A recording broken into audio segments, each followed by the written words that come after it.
There is an epidemic of mass murder being committed by a virtual army of unidentified assassins. It seems to be a sudden, general explosion of mass homicide. Consistent reports from witnesses to the effect that people who acted as though they were in a kind of trance were killing and eating their victims prompted authorities to examine the bodies of several of the victims. Medical authorities in Cumberland have concluded that in all cases, the killers are eating the flesh of the people they murdered.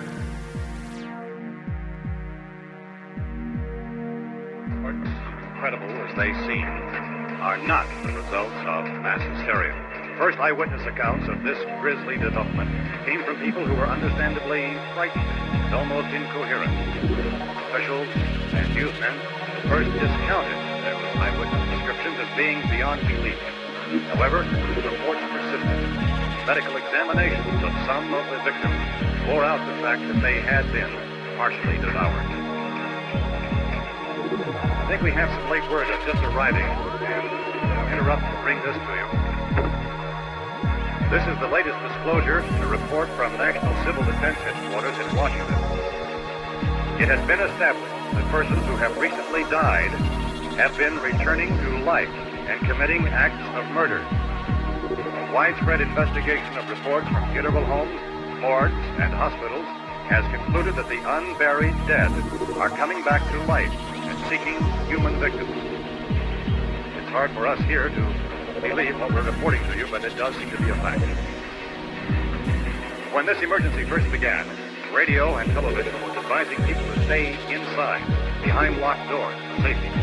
Well, that situation has now changed. We're able to report a definite course of action. Civil defense machinery has been organized to provide rescue stations with food, shelter, medical treatment, and protection by armed National Guardsmen. Stay tuned to the broadcasting stations in your local area for this list of rescue stations. This list will be repeated throughout our news coverage. Look for the name of the rescue station nearest you and make your way to that location as soon as possible.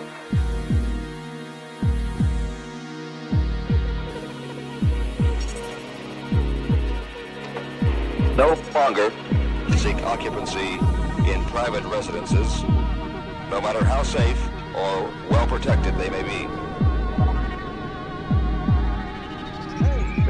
Everybody maybe 5% of the food available in the human body. The kind of thing. With that small amount, the body is usually intact enough to be mobile when it revives. What are you saying? I mean, you science. Dummies! You're suggesting... Dummies! Listen! Dummies! Excuse me. Listen, quiet. One wonders whether it's worth saving. Why don't we drop bombs in all the big cities? You're probably serious. I'm deadly serious. What are the choices? They won't run out of food, young lady. That's the problem, you see. And they won't run out of food while we're still alive.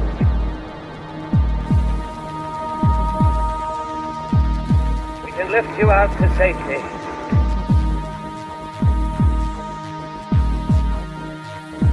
Please answer my call if you can hear me.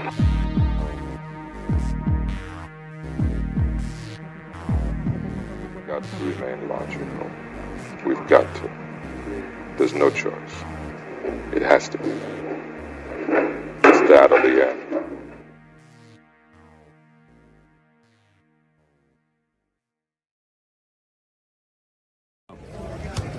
Hey, it's Greg Nicotero. You are, or if you're not, should be watching Alpha Romero on YouTube. They're coming to get you, Barbara. When there's no more room in hell.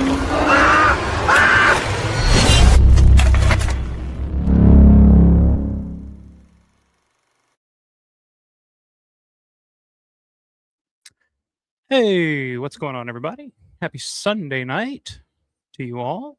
Hope you're doing well. I'm here. I'm hanging in there. A little under the weather this weekend. Woke up yesterday, really. It started yesterday. A little bit of a scratchy throat. Got a little worse this morning when I woke up. Been fending it off all day. Just the various ways that I know how.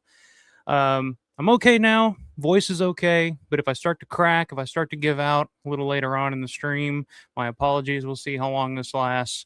But definitely wanted to come on here for at least a couple hours tonight, hang out, chat, answer some questions, talk about whatever you guys want to talk about. It's Ask Me Anything, open topic, whatever comes up, we'll discuss, and we'll talk about a little news, some shit that went down yesterday, some really sad news actually.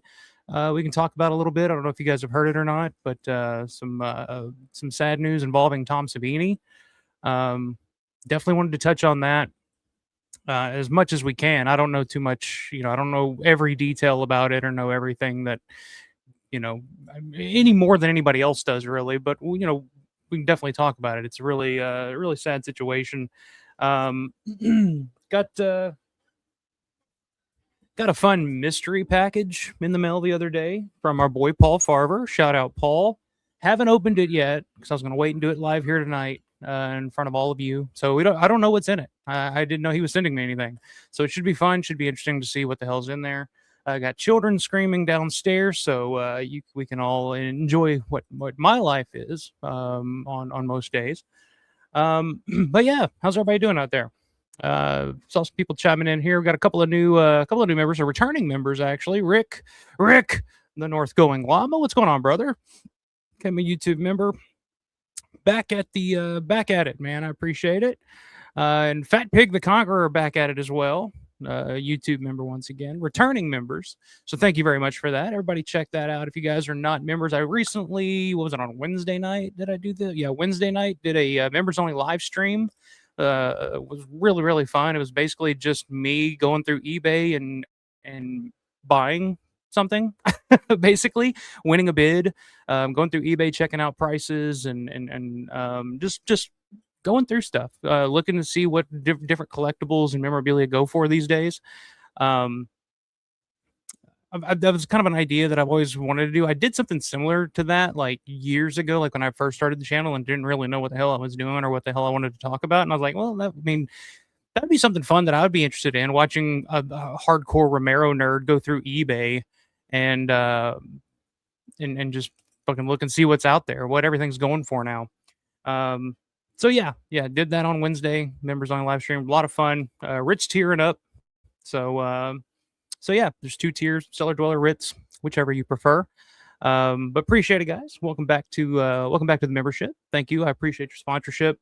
And everybody, make sure you're liking the videos, liking the live streams. And if you happen to come across this and you're not subscribed, hit that subscribe button, man. If you're a Romero fan, horror fan, zombie fan, we talk a little bit of everything here on this channel.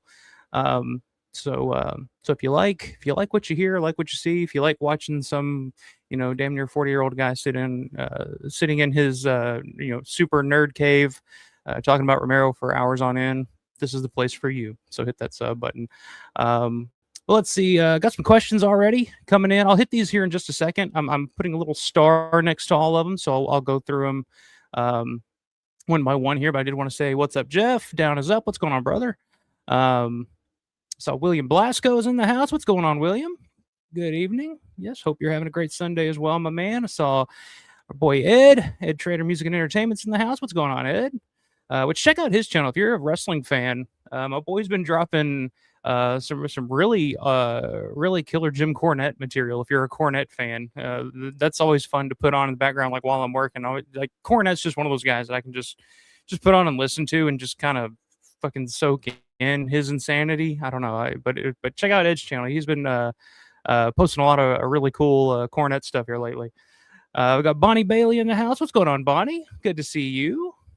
I saw John Wakefield chiming in here with a question. Good question. Love these questions already. So we'll definitely get to them. Like I said, I got them starred. I'll get to the questions here in just a second. I want to say hi to everybody.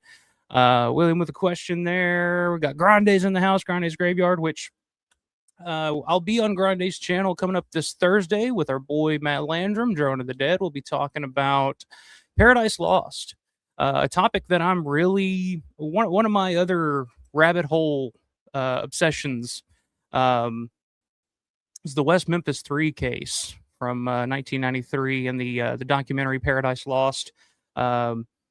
I'm deep in that. Like I'm deep in the, and it's a, it's the true crime thing, but it's one of those cases that never got solved. The documentary is one of the, the godfathers of true crime documentaries. One of the best true crime documentaries ever made. So I am super, super stoked. Do not miss that. It's going to be a really, really fun conversation because, maybe I'll have some differing opinions than some others when it comes to this case. But I actually, in preparation for this, went out and picked up this book because I've actually never read this book. So this is another little piece of information that I'm taking in. Just started it today. I'm about 50 pages in. I'm going to try to get through as much of it as I can before Thursday's show. But it's Devil's Knot by Mara Leverett, which is like probably the most popular book out there. There's been tons of books written on this case over the years. Pro West Memphis 3, anti West Memphis 3, whatever. This is the first time checking this out. Like I said, about 50 pages in already. Started it today. So I'm gonna try to get as much as this read before Thursday, so I can be prepared. But yeah, really looking forward to that. But good to see you, my man. Hope you're doing well. We got Stephen Ustrack Jr.'s in the house. Howdy, campers. Howdy, Stephen. There's my boy. Yes, John. R.I.P. Reggie from Phantasm. I did mention that on the members only stream the other night. Briefly, I mentioned it just in the middle of everything, but I definitely wanted to kind of touch on that. I guess I could do that now since it's being brought up. Yeah, R.I.P. Reg. But yeah, Reggie Bannister did pass away earlier this week. I think it was on Monday when I heard about it, maybe. Really, really sad. We all kind of knew it was coming. Because we knew, if you're a Phantasm fan, if you've been following the story, like Reggie, been in hospice care for the past couple of years. And he would always kind of chime in, his wife would kind of help him chime in on social media, to kind of let people know how he was doing, how he was progressing, or, and honestly, like a couple of years ago when I first heard that he had been admitted to hospice care, I just kind of assumed like it's probably not going to be long. But he fought way longer than I expected. So I mean, that just goes to show like badass in the movies, badass in real life was Reggie Bannister, and just one of the nicest guys. I've never met Reggie, but I have quite a few friends that have. I know the Dead Pit guys interviewed Reggie back in the day. Regular at a lot of conventions and just universally loved by anybody that had met him or had any interaction with him. Just by all accounts, just a really, really cool guy. Just as cool, behind the camera as he was in front of the camera kind of guy. Never heard anybody have a bad thing to say about Reggie Bannister. And, for somebody like me who, loves Phantasm, the original Phantasm is one of my top 10 favorite movies, horror movies of all time. He was kind of like the Bruce Campbell, which is another one of those horror heroes that are, sadly dealing with health issues as we speak. But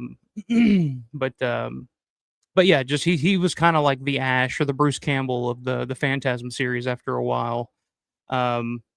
But yeah, it's just one of those sad situations where one of your heroes growing up, you're one of your horror heroes, one of the real badass protagonists of horror history, horror cinema, is no longer with us, unfortunately. And I hate that I never got the chance to actually meet him in person. But like I said, pretty much anybody that had met Reggie or had any interactions with Reggie over the years had nothing but glowing things to say about him. And if you ever listen to interviews or anything with Reggie, I mean, you could tell like he was just a cool motherfucker, like musician, just a real laid back, cool fucking guy. So yeah, big loss in the horror community this week. And yeah, our hearts go out to his family for sure. And yes, Jeff, all the very best to Tom and his entire family. Yeah, we'll definitely talk about that here in just a second. Again, guys, I'll try to mute it as best as possible. Like if my voice starts to go a little bit and if I have to cough, I'll try not to be as fucking obnoxious as just like coughing through this entire thing. But like I said, I'm going to hang in there as long as I can tonight, guys. I got my Guinness Extra Stout to help me get through it. Got to keep the vocal cords lubed up, as they say. Keep it lubed up. That's my motto. But yeah, we'll definitely talk about Tom and his situation. Like I said, that was something that just happened yesterday.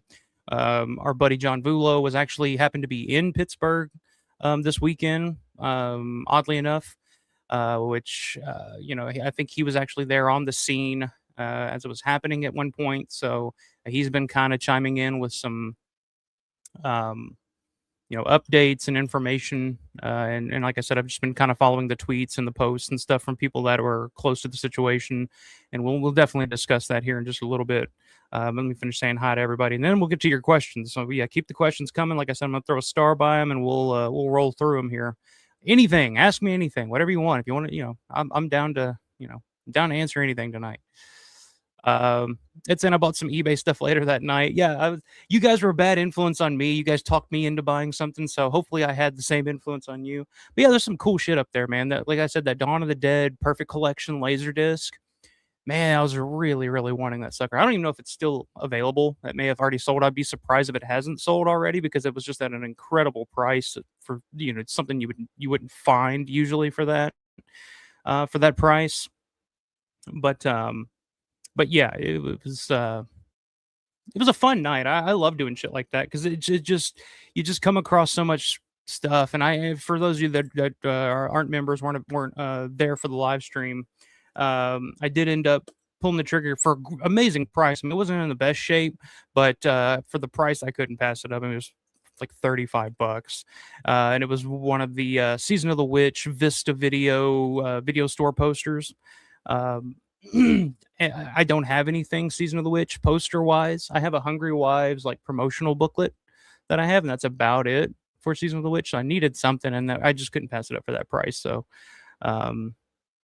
yeah, I'm glad I could inspire you, Ed. What did you pick up, man? What did you get? Curious now. Justin Moreno, what's going on, brother?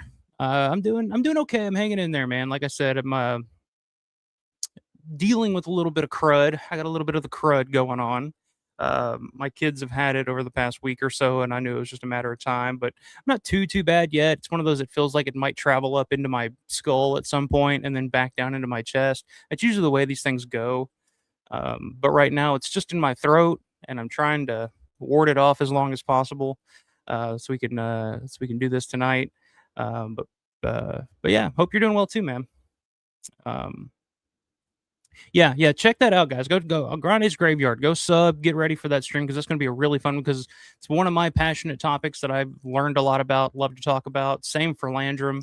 Landrum's a big West Memphis 3 follower too for years, and talking about that documentary, it's gonna be a ton of fun. You don't want to miss it. Justin said I'm sipping on Flight by Yingling. Hey, there you go, going light tonight. But hey, Yingling, man, that's not Pittsburgh but Pennsylvania related. So shout out. I'm all the way in Ireland tonight, so I do have one Iron City left in the fridge that I have left over from my June trip, and hopefully I'll pick up another case or two in October, but we'll see. Mardi Gras, what's going on, brother William? Says, wait, no reading in class today. Well, I got a whole stack of books over here we can talk about later if we run out of shit to talk about. If I get through all the questions and we still got some time and my voice is still hanging in there. But yeah, I don't know. It's a good book so far. Devil's Knot. I didn't know what to expect because a lot of these books and stuff when it comes to the West Memphis 3, that's one of my issues with the documentary is that it skews a lot of the facts, leaves a lot of stuff out to kind of paint a narrative. But so far, I mean, it's fairly down the middle. We'll see how it goes. But I'm enjoying it so far. Thanks for the plug. Yeah, man, no worries. Got more Cornette. Moving on to Roddy Piper. Yeah, you're hitting all the high points. Still working on the horror wrestling idea we talked about. Yeah, man, I've thought about doing that forever, like just a Romero and wrestling connection because there's so many connections there. With Chili Billy and the Bruno Sammartino documentary. Night Riders, I've always said is a secret wrestling movie, and I would love to go into detail at some point, like a video or something about how that is. But yeah, man, I'm down. Whenever you're ready to do it. Nobody wants me to read. Everybody's anti-reading in this room. Yes, absolutely. Holy shit, I didn't know this, Grande. Screaming Mad George passed away today. Wow, I did not know that. We were just talking about Screaming Mad George with Norman England. Wow, I did not see that. The Screaming Mad George. Let me type that in here. Let me see. Screaming Mad George did the effects on Romero's Resident Evil 2 commercial. Let's see. I'm not seeing anything. Oh, here it is on Instagram. I'm not signing in, but wow, damn it, that's really sad. And we were just talking about, like, whatever happened to Screaming Mad George, man. He was kind of one of those, to me, like an unsung hero of like makeup effects, especially in the 90s. Let's see here. Let me see if I can share this here for everybody so they can see it. I don't like that. Hang on. That'll work for now. Yeah, in loving memory of Screaming Mad George, with love and gratitude, we are sharing this announcement with everyone who knew, loved, worked with, learned from, and was inspired by George. Thank you for remembering him, his work, and his and the extraordinary world he created. Wow, very sad.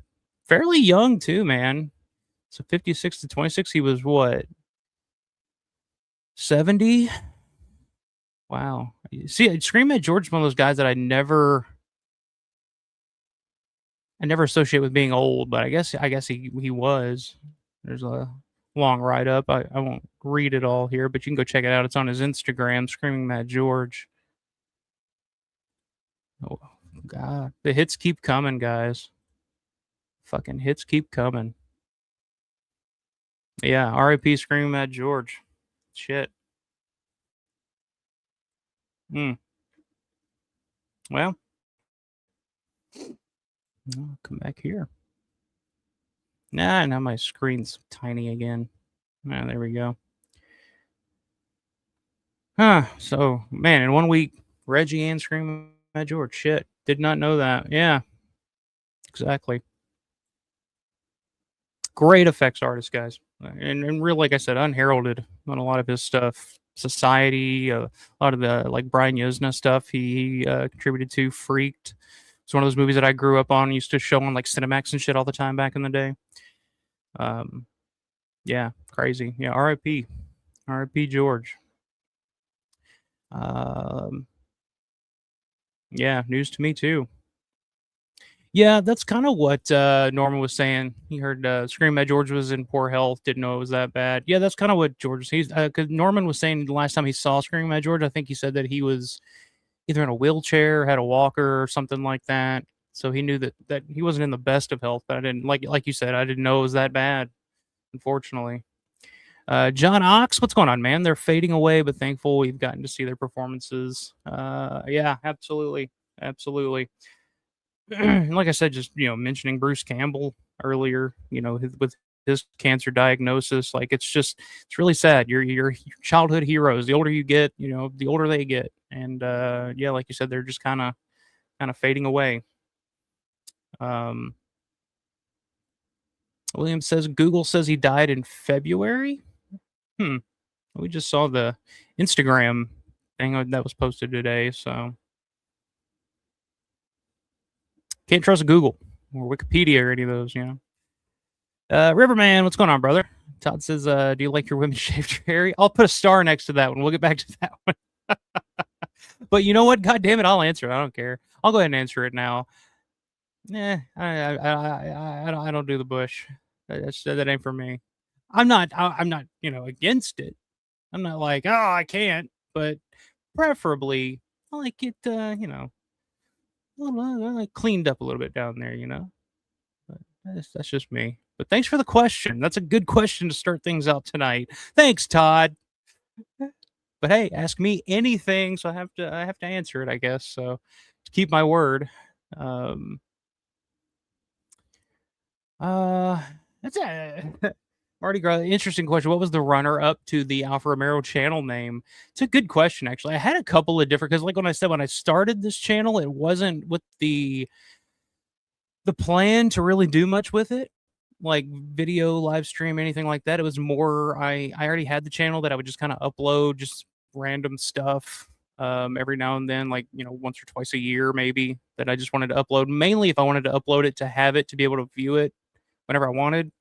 But when I started getting into the chat, like, and watching certain live streams, like for Dead Pit and some of those streams, I needed a cool name because, like, everybody in the fucking chat, everybody has a fucking cool name, and I was like, well, what would be a cool name? I had a couple before this, but I can't remember what the hell they were.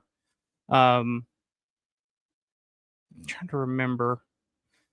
Yeah, I can't remember what they were, but Alpha Romero was just like, it was like, well, I'm a Romero guy, and every time I see the car Alpha Romeo, my brain just immediately goes to Alpha Romero. I was like, yeah, it sounds kind of cool. I'll go with that, and then it just kind of stuck. So, it was actually Uncle Bill when I was in the chat one night, and this was years ago. You probably don't remember this, but Uncle Bill had brought my comment up to comment on it, whatever, that makes sense.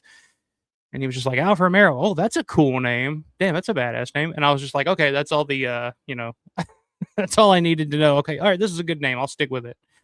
Yeah, I don't remember. I didn't really had a second choice. I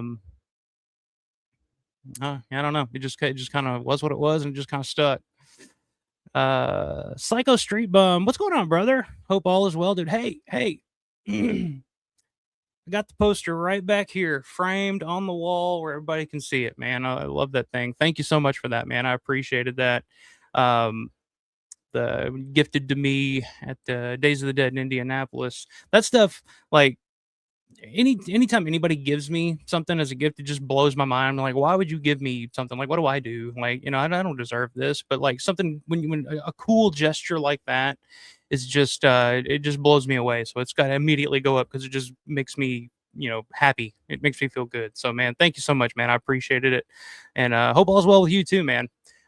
Check him out, Psycho Street Bum. You can find I think you just type in Psycho Street Bum on like Google or something like that. Check out his artwork. Really, really cool stuff. For sure.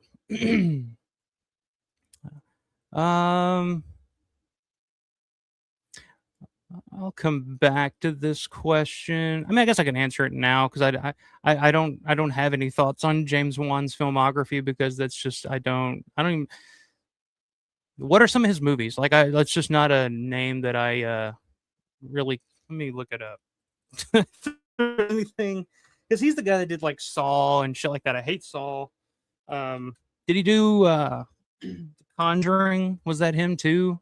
Didn't like The Conjuring.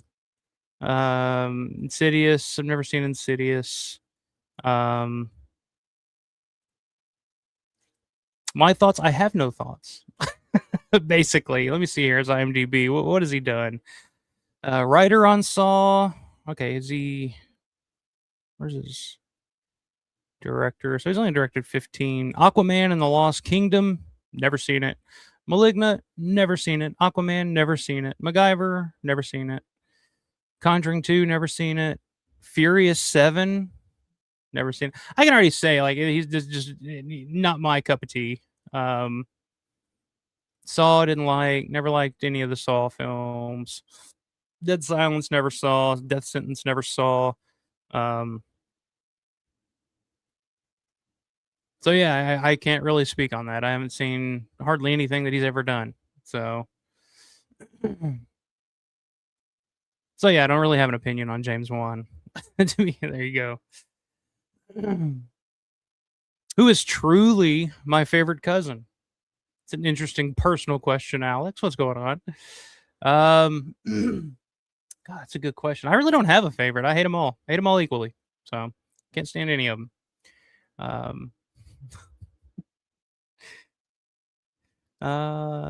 Texas. What's going on, man? Texas Texas HXCX. It's a lot of X's. 1965. What's going on, brother? Ronnie, did you ever like George's band, The Mad? Never listened to him. Yeah, Granny never listened to him either. But yeah, like I said, huge, underrated effects artist for sure. Yeah, no thanks. No. No thanks. um, let's see here. There's my favorite cousin, actually. There he is. What's going on, Justin? What is your favorite gory / scary scram in a horror movie? Scram in a horror movie? Is that a typo? Gory, scary scene in a horror movie? Gory, scary scene in a horror movie. Oh, God damn. That's a vast question. I'm gonna put a star next to this. I'll come back to it. I'm gonna think about that one because that is a really wide-reaching question. Yeah, I'm gonna think about that one. Let me finish saying hi to everybody here real quick, and then, like I said, I'll get back to the questions here. I got them all starred, and like I said, I have a mystery package here I got the other day from our boy Paul Farber, and haven't opened it. I've been waiting. Gonna do it live on the stream here. We'll see what's in there. Could be good, or it could be my demise. It could be just a fucking bomb or something, or some anthrax. We'll see. Hey, Suzanne, what's going on? RIP SMG, absolutely. Why are fans of the Packers so annoying? Well, it's because, 13 world championships will do that to you.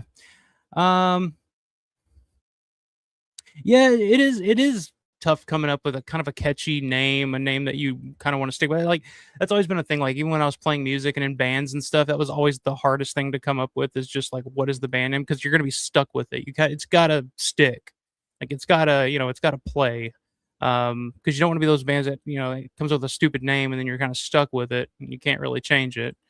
Yeah, names are always tough. R.I.P. Dory Funk Jr. and Tommy John. Might as well be complete. Yeah. Dory Funk Jr. I thought, I hate to say it, but I thought he was already dead, to be honest with you. Dory Funk Jr. looked 80 in 1996. Terry died a few years ago. So I was for sure that Dory had already passed. But yeah, I was kind of surprised to see that he was still alive and kicking, actually.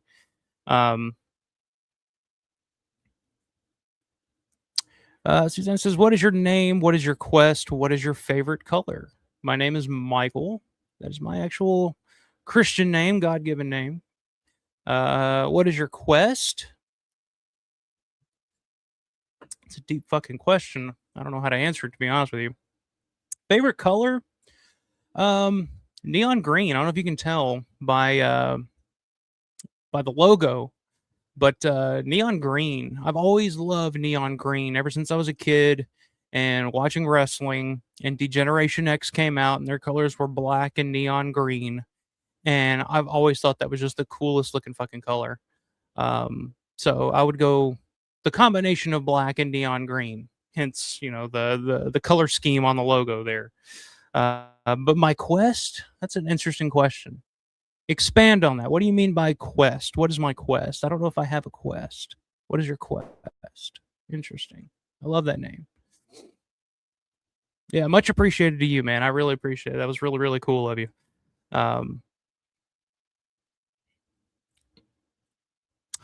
Never lived in a world without a funk. Well, we still have Flash Funk, so he's still out there. Although I think he's going to prison now for stabbing somebody or something. Last I heard, so.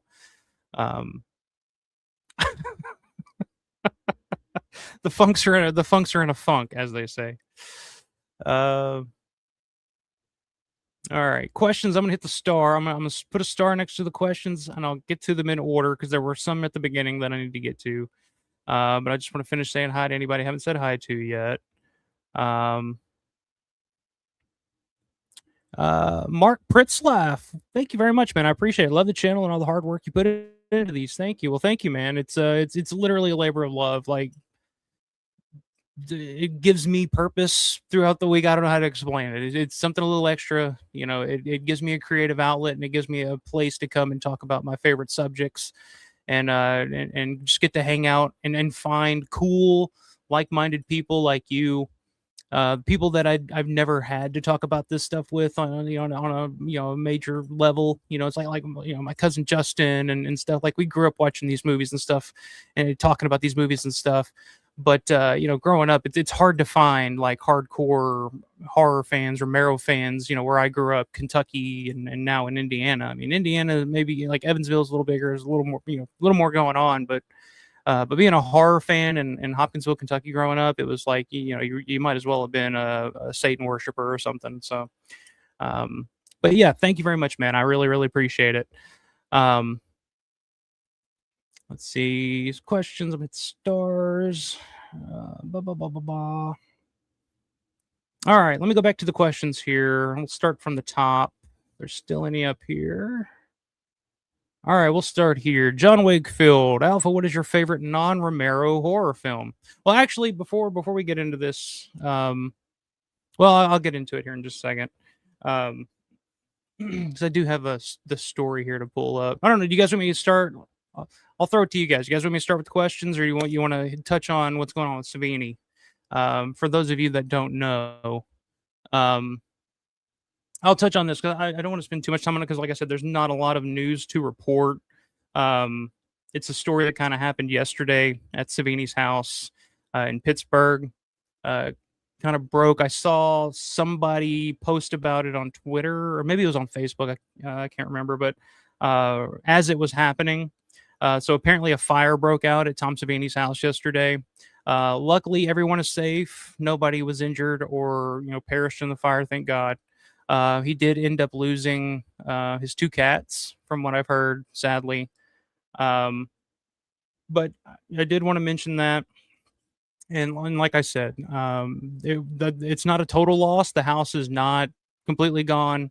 And if you've ever seen Tom's house, like I know a lot of channels have done some, tours of Tom's house and stuff. And there's video of that out there. Like it's basically a museum. It's his childhood home.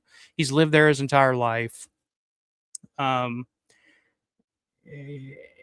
It's really really heartbreaking. Now, like I said, it's not a total loss. The house is still standing. There's quite a bit of damage done, but like I said, it's not a total loss. Some stuff was able to be saved and all that, but yeah, like I said, Tom, I guess apparently was on vacation at the time, so he wasn't home, but his wife was home at the time.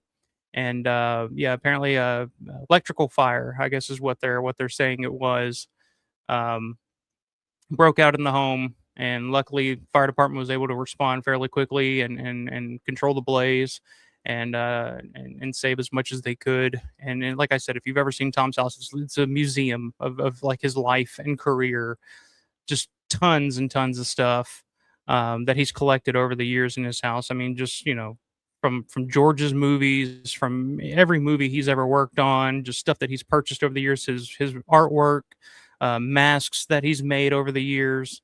So I like I said, I know that it's not a total loss, but I don't know what has been saved and what wasn't saved. But it's just a really heartbreaking situation for Tom. And I know we have a lot of fun with Tom, talking about how he is at conventions, and then maybe his demeanor sometimes is a little off-putting. But that's just, it's heartbreaking to hear something like that about somebody that I think we all look up to and we've all been influenced by in some way or another. And it just seems like the poor guy just can't catch a break here recently. I mean, just a few years ago, he was hit by a car while riding his bike. I think he's going through some legal troubles as well. So yeah, it's like one thing after another for Tom, and I hope he's able to kind of rebuild and save the house, because I mean, like I said, that's the house he grew up in. It's a house that's the only house I think he's ever lived in. So like I said, I don't know too much about it detail wise. There was a story that I saw pop up here from the New York Post just an hour or so ago. I'll throw this up here so we can kind of take a look at it. If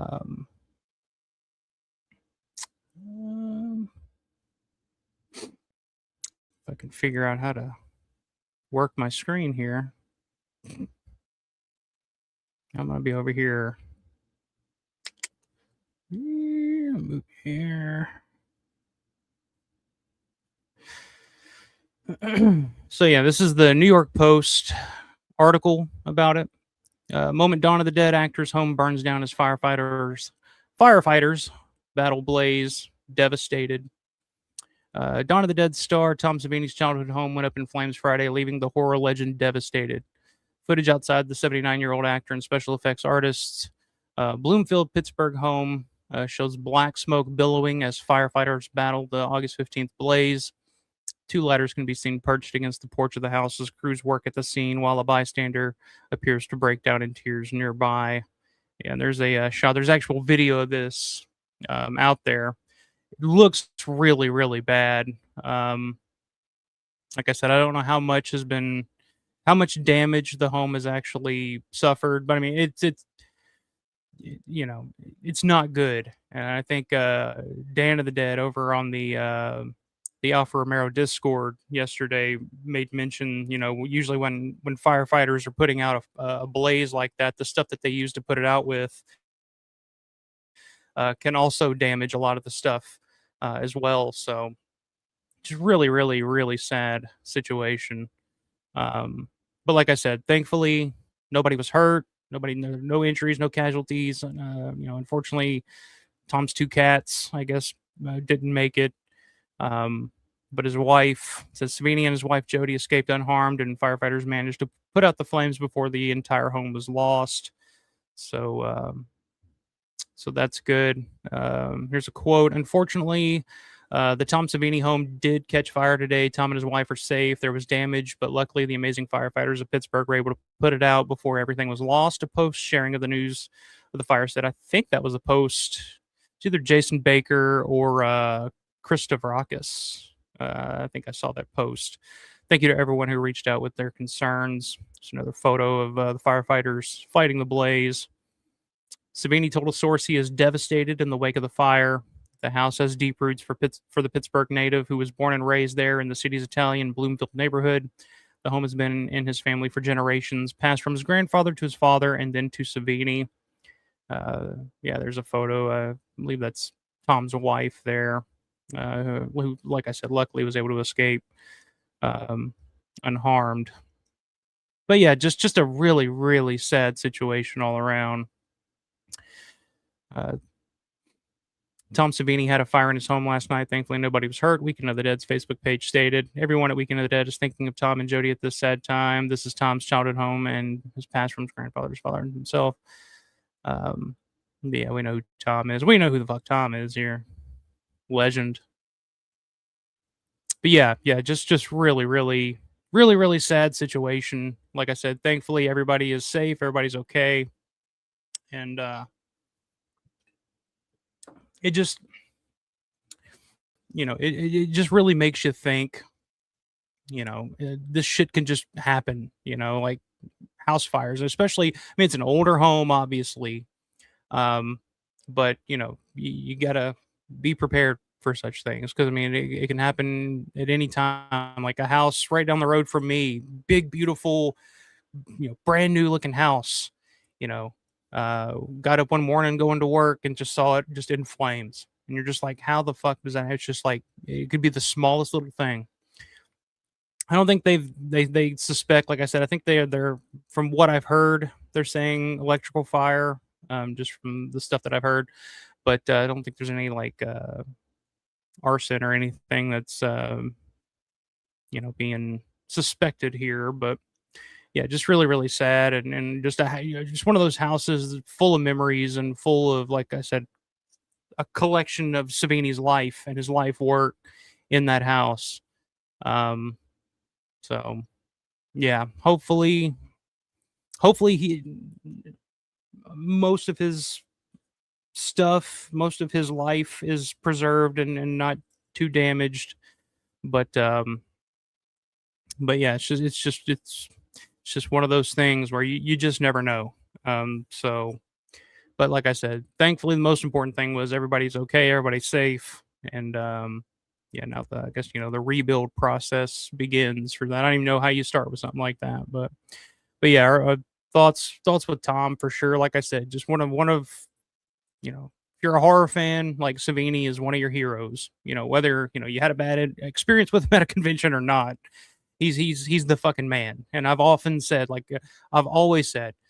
if aliens landed on Earth tomorrow and said, "Bring me your most interesting and unique people," Tom would be one of those guys. Just one of a kind type of guy. So, yeah, heart's going out to Tom and his family right now for sure. Let's see any comments here about Tom that we can share. Larry, what's going on, brother? Hey now, what's going on, Larry? Everybody, check out if you missed the video, if you haven't checked it out yet, the video me and Larry did on Day of the Dead's release, and Larry just breaking it down, fucking screening by screening, and just showing how Day of the Dead. It's one of the most fun videos I've ever done with somebody. I was really happy that Larry agreed to do it. Because yeah, it was a lot of fun. It was even more fun just going back and editing and just like watching it over again. Even though I was there, I was just like, oh, this is so cool. Like you can really follow the release of Day of the Dead from day one till through the following year. It's just nerds nerding out, and I fucking loved it. What's going on, man? Good to see you. Omega Zach, that's a new one. Shout out from Biohazard. Okay, we're talking about favorite cousins, and all the cousins are in the room tonight. All of a sudden, my cousin Zach, what's going on, man? Good to see you. The old school Biohazard Bobby Blaze, our old backyard wrestling federation, the XWO, man. Biohazard Bobby Blaze, hell yeah. What was our? Oh man, I haven't even thought about those days in forever. The old school fucking backyard wrestling days when we were kids. I was the Iron Man. I remember I was the Iron Man. Biohazard Bobby Blaze. Justin, you were Justin Sane, right? Wasn't that your gimmick, Justin Sane? Get it? Hey, get it? Good times. Alex asked the question, and then they all start showing up, and they're just like, "Wait a minute, favorite cousin, eh? You're all my favorites. You're all my favorites." Or Biohazard Bobby Blaze. Hey, that was a cool fucking name. I don't care. That was a good gimmick. Yeah, Suzanne, exactly. All his artwork, both cats, heartbreaking. I mean, just artwork. I mean, he if you follow Tom on any of his social media, I mean, he posts a lot of his new paintings and stuff because, he's done paintings and masks and different stuff that he's created, sculptures over the years, and it's just like you just hope that like most of that, as much of that as possible has been saved, because I mean, like I said, it's a fucking horror museum. Tom Savini, that's why you gotta love Tom Savini. He's not, oh yeah, I do horror movies and then I go live, on the beach somewhere in a nice mansion and all that shit's just hidden in a basement or something. It's like, no, his house was a fucking horror museum. And he still lived in the same house that he's always lived in. Never left Pittsburgh. His house, I mean, if you saw the picture, you could see the giant skeleton on the side of the house. Like, Tom Savini is fucking horror, man. Like, Tom Savini is horror. And you gotta love him for that. I mean, he can be as big of a douche as he wants to be. I don't give a shit. We love him anyway. Yeah, that's the most important thing. Nobody was hurt. No injuries. Everybody's fine. And, yeah, thank God for that, for sure. Steven says, damn shame. At least everyone's okay. Hopefully not too much was lost. Best wishes for a quick recovery, Mr. Tom Savini. Yeah, luckily he was, luckily or not, I don't know, but he was on vacation at the time, so he wasn't home. But luckily his wife got out okay. And everybody's fine. I hope the fire is completely out. Sometimes there can be a second one soon after. Happened to a neighbor. Let's hope. We don't need any more. We don't need any more fucking bad news, man. We found out earlier this week Reggie Bannister's passed away. I found out tonight fucking Screaming Mad George had passed away. Now Savini's house is on fire. With all the news going on with the mall being demolished. It's just like, goddamn, can we catch a break? Can we get some good fucking news? I'll tell you what, there is one bit of good news that I heard this week that I was happy about. That fucking shit-tastic Night of the Living Dead remake or whatever that Fredo and Ray's kid was making has to change its name now. It can no longer be called Night of the Living Dead, thank fucking God. They've actually changed the name to Night of the Rising Dead now.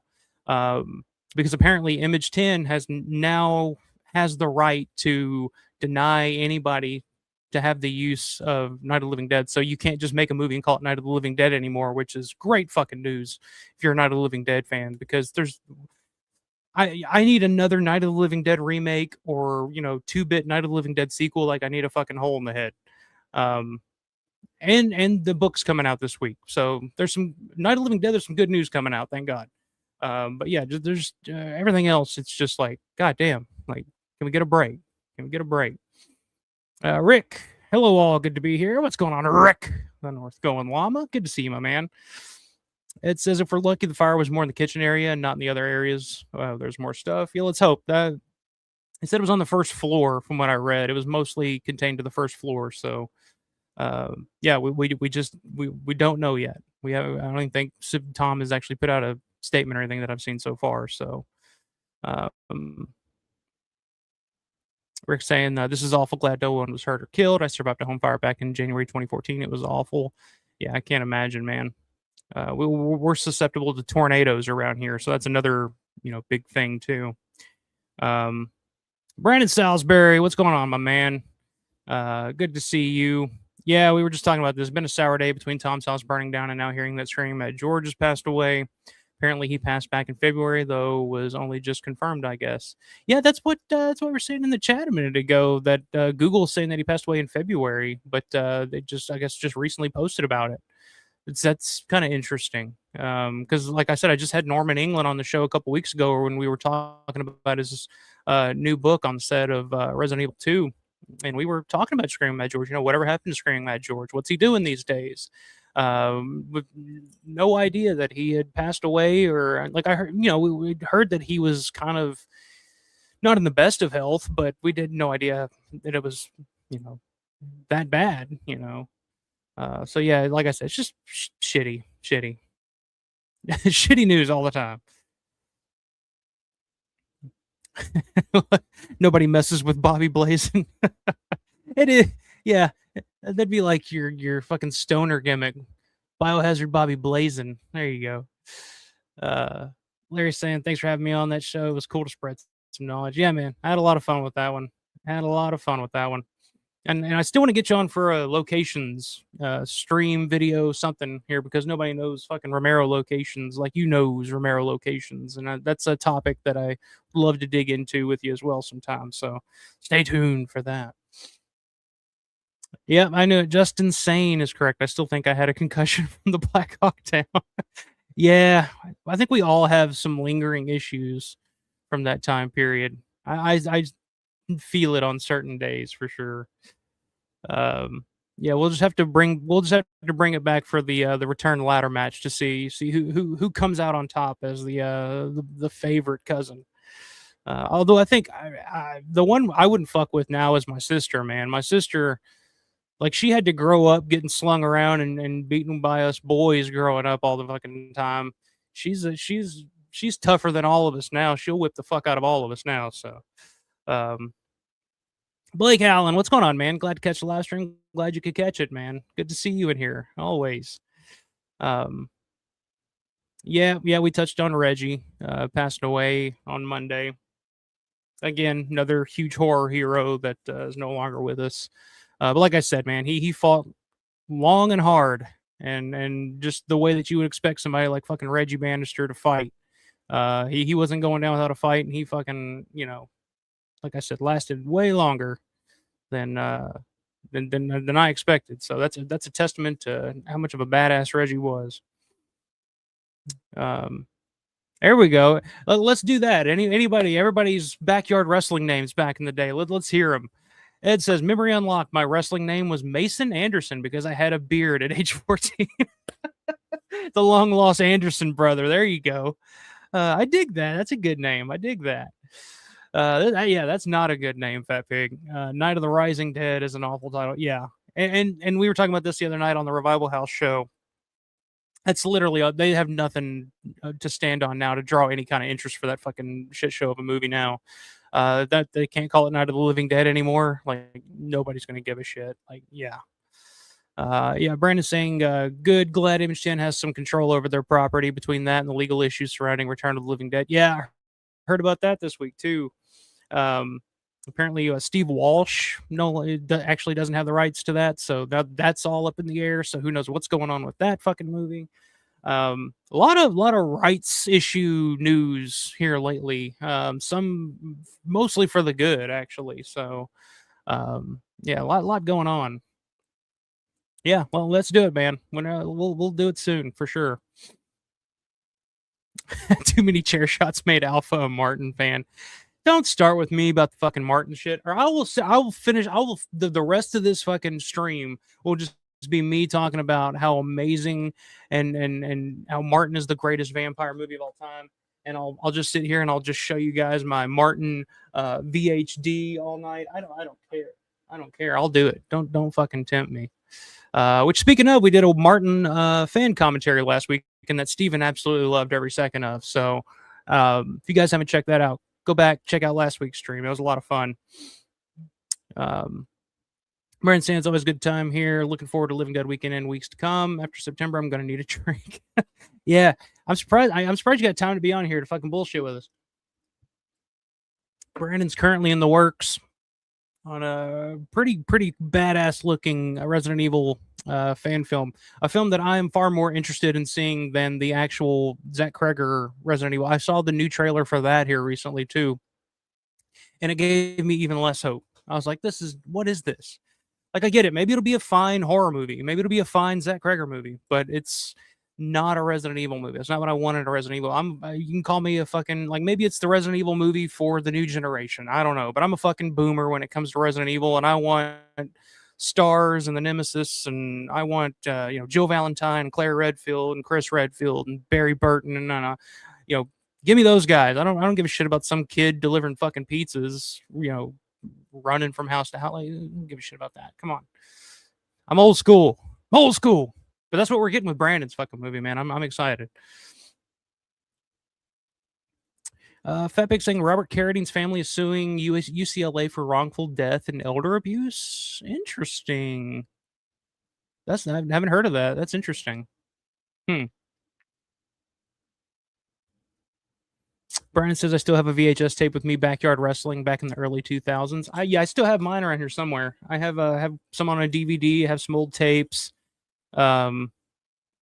Those good times. Don't you just wish you could go back and just be a kid again sometimes? I mean, I guess probably most of the time, but like if I were to do that now, if I were to go out in my backyard with some buddies and like fucking backyard wrestling at almost 40, people would think that I've lost my mind or I'm mentally challenged or something like that. But back then it was cool. Like, you tell your girlfriend to come watch you and you'd be like, hey, watch this, honey. Like, watch me jump off this ladder into a big fucking pile of fucking sticks or thumbtacks or whatever. And it's just like you're doing the stupidest shit possible. And you look back and you're like, how did anybody like find that attractive? I don't know. Good times.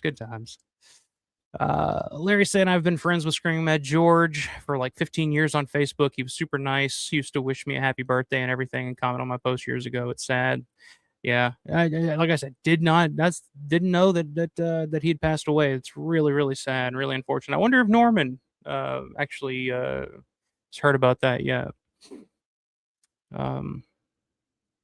Yeah. Sad stuff. You survived it. You don't know if anyone else will, so watch with caution. Yeah, you loved it. Although we were missing Grande. Grande is supposed to be there, and Grande couldn't make it. Having some technical issues, but gonna have Grande on another show here sometime soon. Brian says, I'll see some set photos in September between the characters and costume and us recreating the Star's office. Gonna be surreal. Can't wait, man. Send them. I'll check them out, man. I can't wait. It's like a dream. That's my cousin Zach and Justin and everybody in here. Like, that's what we used to do when we were kids, man. It was fucking not play Resident Evil on the video game console. We'd go outside and fucking get our toy guns and shit and go play Resident Evil. Like, we'd spend the entire day playing Resident Evil. I, of course, was always Barry Burton because I was the old. TJ, I think, was always Chris Redfield. My sister was always Jill Valentine. Like, we always had our characters. We always had, Although I think at one point I became the nemesis because I was always the biggest cousin amongst us, so it was easier for me to, stomp around and stars, Yeah, that's good shit. Yeah, that's a good point, Blake. Tom Savini's house burning, all those latex rubber props he had, that would be like hot fire, like burning tires. Yeah, you're right. A lot of flammable shit for sure, sadly. But all right, let me get back to the questions here. Now we talked about the sad, the bad, the ugly news. We get back to the questions here. John's question: Alpha, what is your favorite non-Romero horror movie? Did a stream on this probably about a year or so ago. My top 10 favorite non-Romero horror films. If you want to go back and check that out, I give a full 10 of them. But I would say my favorite of all time, favorite non-Romero horror film, is Texas Chainsaw Massacre. Like, that's the other movie that I just think is, that and Dawn of the Dead are like the two perfect horror films to me. Like, it just did no two movies had more of an effect on me growing up, I think, horror film wise, than Dawn and Texas Chainsaw. And Texas Chainsaw is right up there. Like, in terms of just general all time favorite horror movies, it's Dawn of the Dead, and then like it's like always back and forth between Texas Chainsaw and Martin for me. There you go, Steven. So yeah, Texas Chainsaw Massacre, the original, by the way. The only Texas Chainsaw Massacre, in my opinion. But Jeff's question, getting back here, going all the way back to the beginning here. Michael, my question for you is: given the chance to write and direct a Living Dead film, what direction would you take the story in?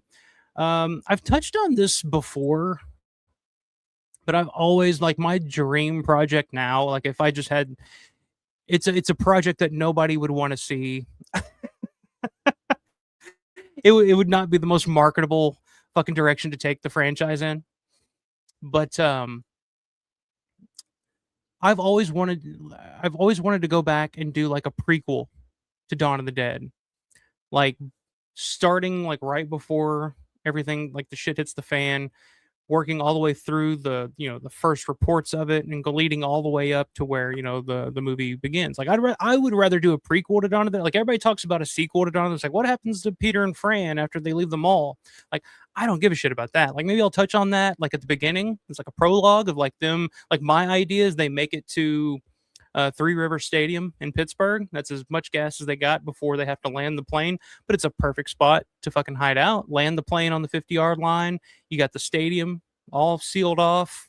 And then they can just live off popcorn and fucking Cracker Jacks, and that's where they're stuck. That's just where they're at. And then we can go back and tell the stories of the characters before Dawn of the Dead. Like, who was Fran before Dawn of the Dead? We know she had an ex-husband. Her ex-husband was Charlie. What was her like before that? What was her position at the TV station? How did she meet Flyboy? How did their relationship begin? How did she get knocked up? Flyboy's story, Roger's backstory is super interesting to me. I think, like, a Vietnam veteran suffering from PTSD who's, come back from the war, joined the police force, and seems to have his shit together, can't keep a relationship together because we know Roger has an ex-wife and he's, struggles in that department, but for the most part, he's an independent guy, but when the shit hits the fan in Dawn of the Dead, as we see, he kind of loses his shit. That goes back to his PTSD. And then Peter's story, to me, could be so such a complicated story on who Peter was before we meet him in Dawn of the Dead and where he came from and his backstory. Because there's a lot of shit that you can it's a beautiful thing about Dawn of the Dead, man. Those characters are so deep, but they're not like stereotypically like laid out. It's not like, oh, Fran has this quirk that she has to overcome in order to survive by the end of like every other movie has those type of character arcs. Like Dawn of the Dead, they just kind of hint at certain shit every now and then. Like, when they're in the helicopter in the extended version, it's like ex-husband, ex-wife, you, Peter, some brothers. And they kind of talk about the brother, but they don't really dig into like Peter's relationship with his brothers or his family or where Peter came from or anything like that. they talk about the ex-husband, the ex-wife. Peter, how does he know how to perform abortions? Like, where does all this shit come from? Like, there's story to these characters that they don't just hang on forever, but you could dig into that in a prequel. So that's what I would do: a prequel to Dawn of the Dead called One Dawn at a Time. But nobody would have interest in that because there would be very few zombies. Like I said, it'd be at the beginning of the outbreak. Like, that would be like Act 2, or maybe like at the beginning of Act 3 is when the shit starts to happen. Before that, like, it's all about character development and building these characters up. So by the time we get to Dawn of the Dead, we know where these people have come from. But that's just me as a super Dawn of the Dead nerd, a super Romero nerd, just sitting there daydreaming at work of just like, oh, this is what I would do. There would be this scene, what's the backstory of Franny and Flyboy's relationship, But like, nobody wants that. They just want zombie action and heads blowing up and stuff, and I get that. But in my world, I just want a fucking drama about who these characters were before the fun started, William Blasco, what's your most prized item in your collection? My most prized item in my collection, and I'm lucky enough to have a lot of really cool shit that I absolutely love and adore. Like I mentioned earlier, like this poster back here, the Dawn of the Dead 3D poster that I got from Psycho Street Bum. I absolutely love and adore anything that anybody's gifted me over the years, like the artwork that our buddy Colin did for the t-shirts and all that for me. I have that over there just like on display, like it's the Mona Lisa. That just blows me away that people give that much of a shit about what I do on this channel, that they would either gift me something. Like, I got a vial of dirt from Devon City Cemetery, from the Blair headstone that my buddy Robert Dobbins gave me on a necklace. I have that hanging up over there. I got some keychains that were given to me back in June by J Day, or was it J Day 636 is his name on here. He's in the Discord as well. But those keychains just blew me away. He was just like, I made these for you. It's just got my logo on them, little wooden keychain. I was just like, that's fucking amazing. Like, I have those hanging up over there. Love stuff like that. That stuff blows me away. But my absolute prized possession, I have it hanging as close to the entrance of my room as possible, just in case a fire or something ever breaks out, I can grab it real quick. Is my Dawn of the Dead green letter one sheet, the original green letter one sheet that I have signatures on. I had George's signature on, Christine, Savini, Foray, got all the signatures on it, and it's the original rare green letter one sheet. It's the most I've ever spent on any collectible memorabilia piece ever. That's probably the one. That was my white whale for many, many years, and I finally got it. I got it framed up, and it's where I can grab it quickly if I need to. So yeah, green letter one sheet, Dawn of the Dead poster. It's my most prized possession. But there's a lot of shit in here that I love though. John says, this is a big one. What is your opinion on the post-Romero trilogy films? Personally, Land of the Dead is okay, but bland. Diary is gruesomely underrated and nearly great, and Survival sucks. That's my opinion. Okay. I actually want to dig into these films a little deeper on a stream coming up that I'm planning on doing. I want to get some folks in on it as well. I think it'd be an interesting series of shows to do. And my idea is Fright Master Final Four Face Off. Directors, masters of horror, the big horror directors from that era, and all of George's peers that have passed on, or we look at their last four films and compare them to George's last four films. We look at box office, we look at budget, we look at ratings on Rotten Tomatoes, IMDb, reviews, and see how they compare. And I truly believe that if you compare Romero's final four films, the Canadian films, Bruiser, Land, Diary, Survival, if you compare those with the films of, say, someone like Wes Craven, I think they compare pretty evenly, and I would say that Romero's are better. John Carpenter's last four films, I mean, I know he's not dead yet, but he's not really directing anymore. So, I mean, maybe he'll come up with something new. I've heard, rumblings about a Things sequel at some point, but we'll see about that. But if you compare Romero's Final Four to Carpenter's last Final Four films, The Ward, Ghost of Mars, shit like that, I think they compare. I think if maybe yeah, some budgets and stuff are different, box office varies here and there, but if you look at just quality wise, I think George's is right up there or better than most of them. So yeah, I think Land of the Dead is a fun one to me. I have a lot of nostalgia for that movie because it's the first Romero film I got to see in the theater opening night. Saw it 3 times that weekend.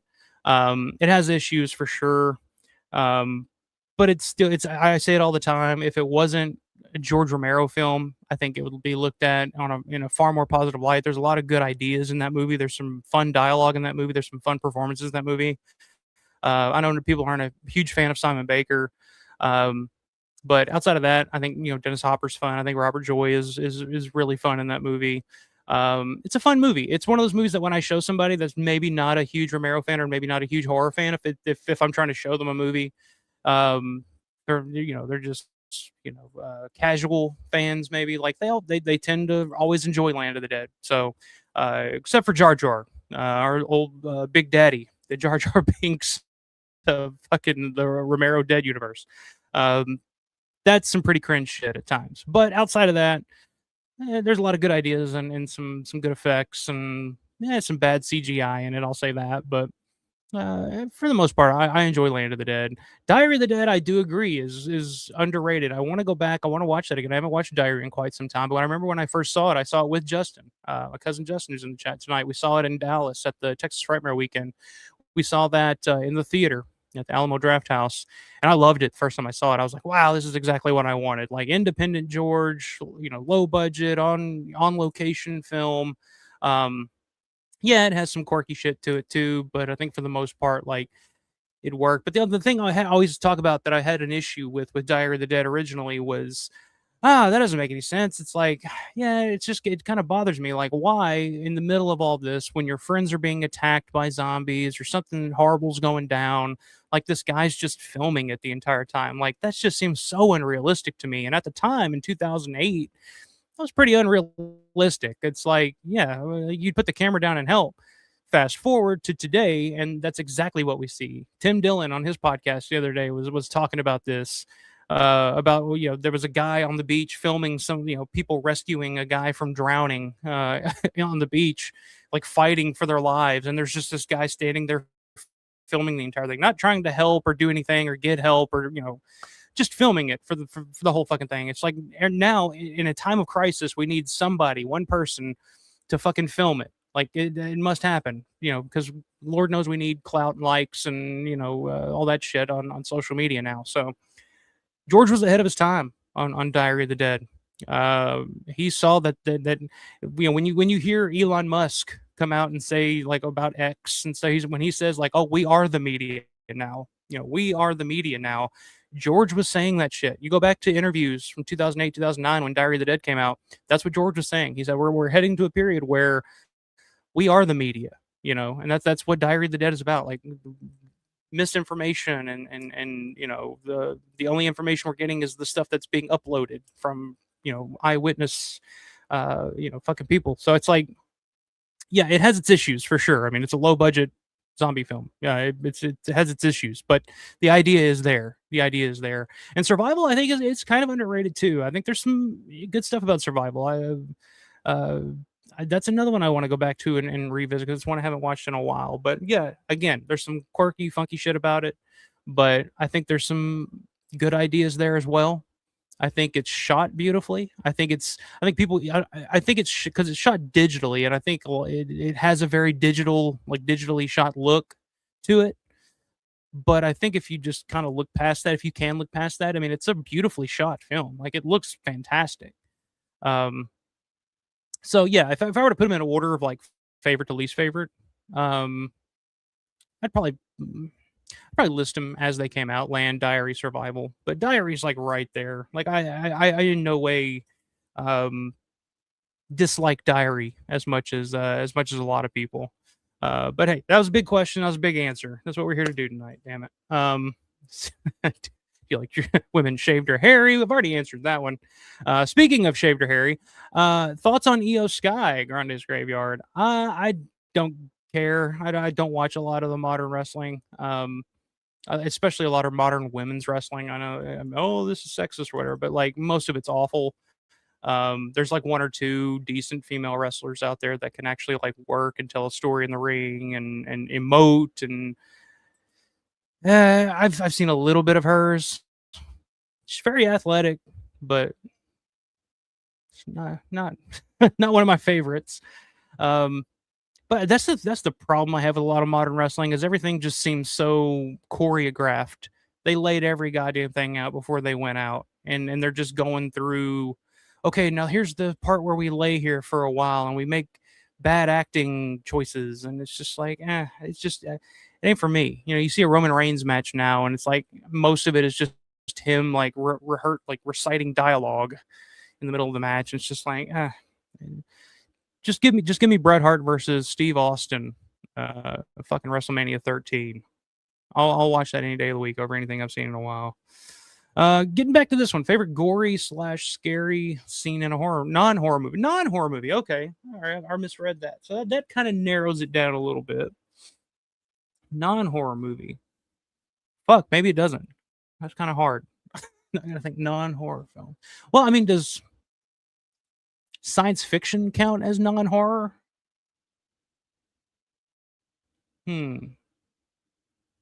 Scary or gory in a non-horror film? I immediately think of like Tarantino stuff. Like Reservoir Dogs, the cutting off of the ear. It's not really scary, but it is definitely some gore. A lot of Tarantino stuff has a lot of gore in it. Paul Verhoeven's stuff has some fantastic gore. RoboCop, fucking Total Recall, like amazing gore. Rob Bottin effects in those movies. A lot of action movies back in the day had some really good effects and some really cool gore. You look at like Commando and some of Schwarzenegger stuff in the 80s. One I just watched the other day for the first time, believe it or not, was early Schwarzenegger, Conan the Barbarian. I'd actually never seen Conan the Barbarian until just the other day, and that's got some pretty fucking hardcore shit in it. So I would put that in there. Yeah, a lot of the 80s action stuff was borderline, gore porn back in the day. So there's a few that are just off the top of my head. What make and model is the creepy van? What are you looking? What are you looking it up? What do you want to know that for? It's a Dodge something. I don't know. I just drive it. Dodge. Fuck, it's on tip of my tongue. It's a Dodge. That's all I know. And it's white. And it's creepy. It's City something. I can't remember what the hell it's called. John says, what are your favorite non-Romero horror film? Okay, I just answered that one.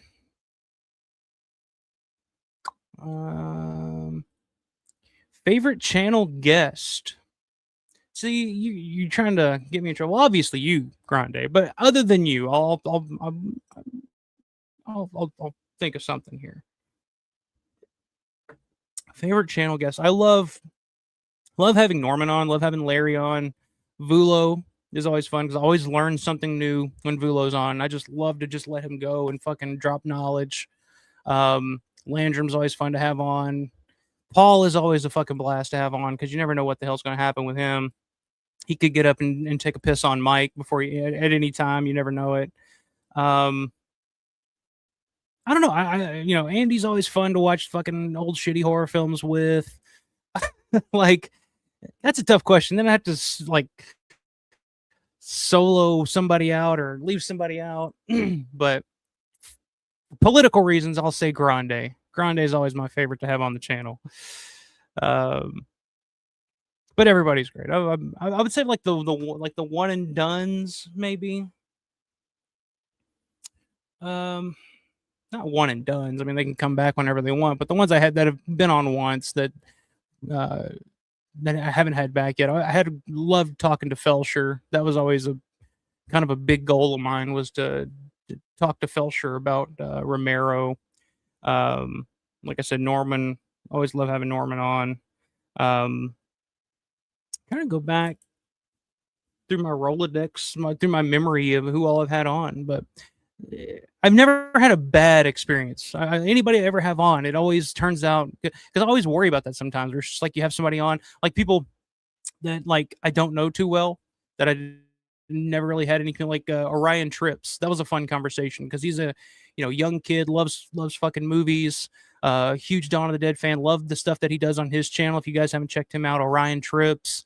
Really thoughtful. Whether you agree with him or not, dude's got an opinion and an outlook on these movies. So yeah, I mean, that was fun. I didn't really know him too well, but we ended up having a good time.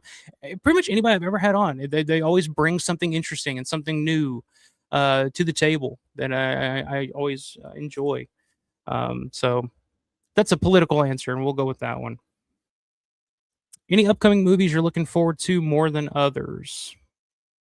No, not really. Upcoming movies that I'm looking forward to. I'm sure there are. I'm sure I've mentioned some before, but nothing is like just springing to mind right now. If you guys want to throw some in the chat, I'll let you know if I'm excited for them or not.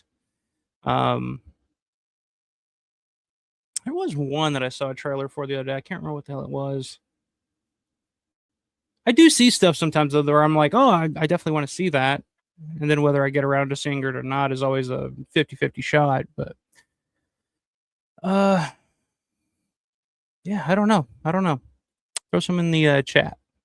Let me know. Thoughts on Bill Paxton's movie Frailty? I rewatched it today and it still holds up. I've never seen Frailty actually, so I can't say. I've heard good things about it, but I've actually never seen it. But I'll check that out sometime. Because I remember when that came out, I think it was kind of a bomb, but I guess I don't think I ever saw it. All right, let me get back to the chat here. That's all the questions I had to start. So if you guys have any more questions, throw them in the chat. And while we're doing that, while we have quite a few people in here, I'll go ahead. I'm going to throw out 5 gifted memberships randomly to some random viewers. Let's see who wins here. Stevage 76, Chris Latito, Alex, VX9CK, Blaine, P99, and Sir Cubles. Congratulations. Welcome to the Ritz, the Alpha Romero membership. So come in, kick back, look around, and yeah, enjoy yourself. I have 5. I can do 10 gifted memberships per month. So every now and then I'm going to try to. I have not until next month, but I'll try to gift these out, all 10 every month. Just look at that. All right, there we go. Gifted 5 Alpha Romero memberships. Welcome to the channel, folks. Welcome to the channel. Look around. Let's see. Maybe you'll stay. Maybe you won't. But I'm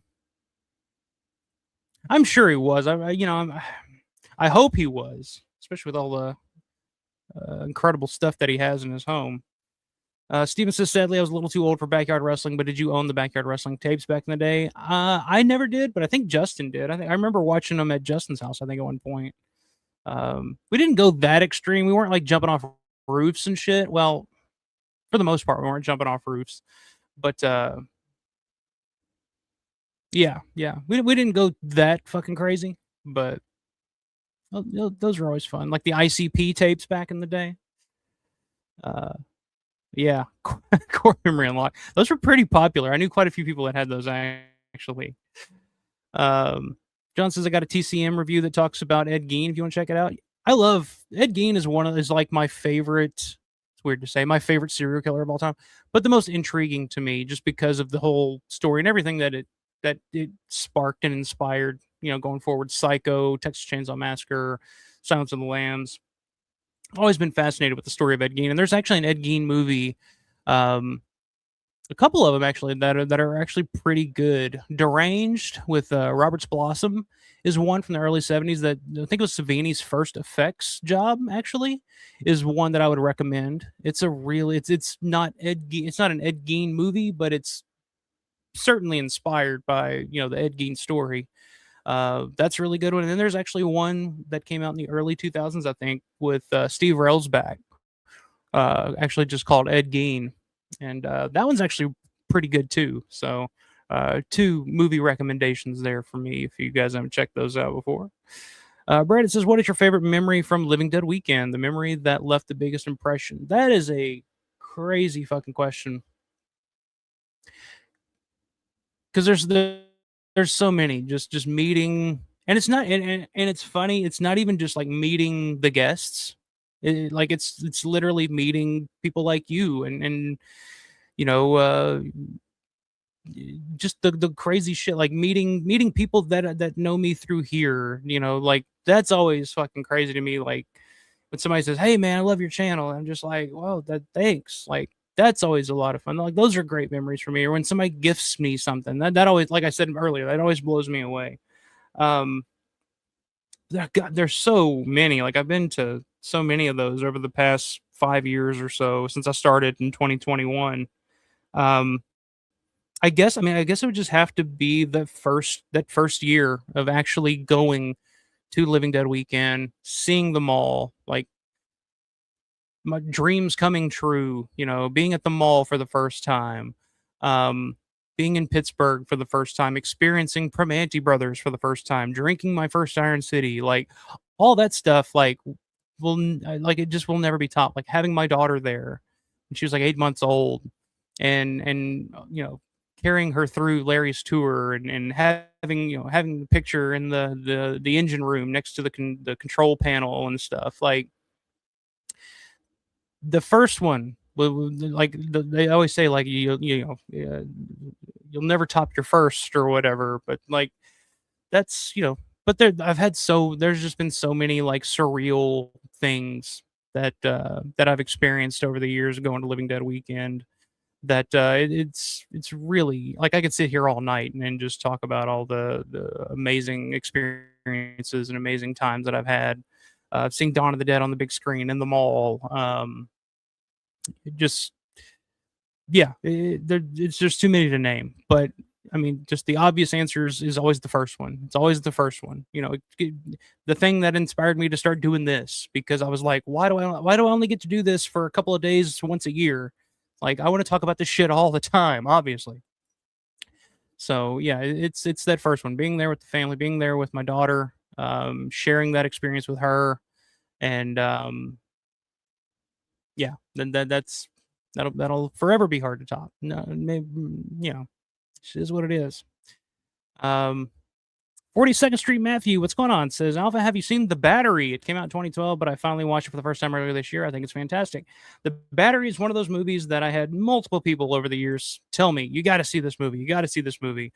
Grande was one that was always pushing to see this movie. Stukas, I think, was one that was always, got to see this movie. Got to see this movie. So I finally tracked it down, finally watched it. And I agree. I think it's fantastic. And I think it was made for what, $6,000 or something like that. Super low budget. And you can tell it has that vibe of like friends getting together and making a movie on the weekends.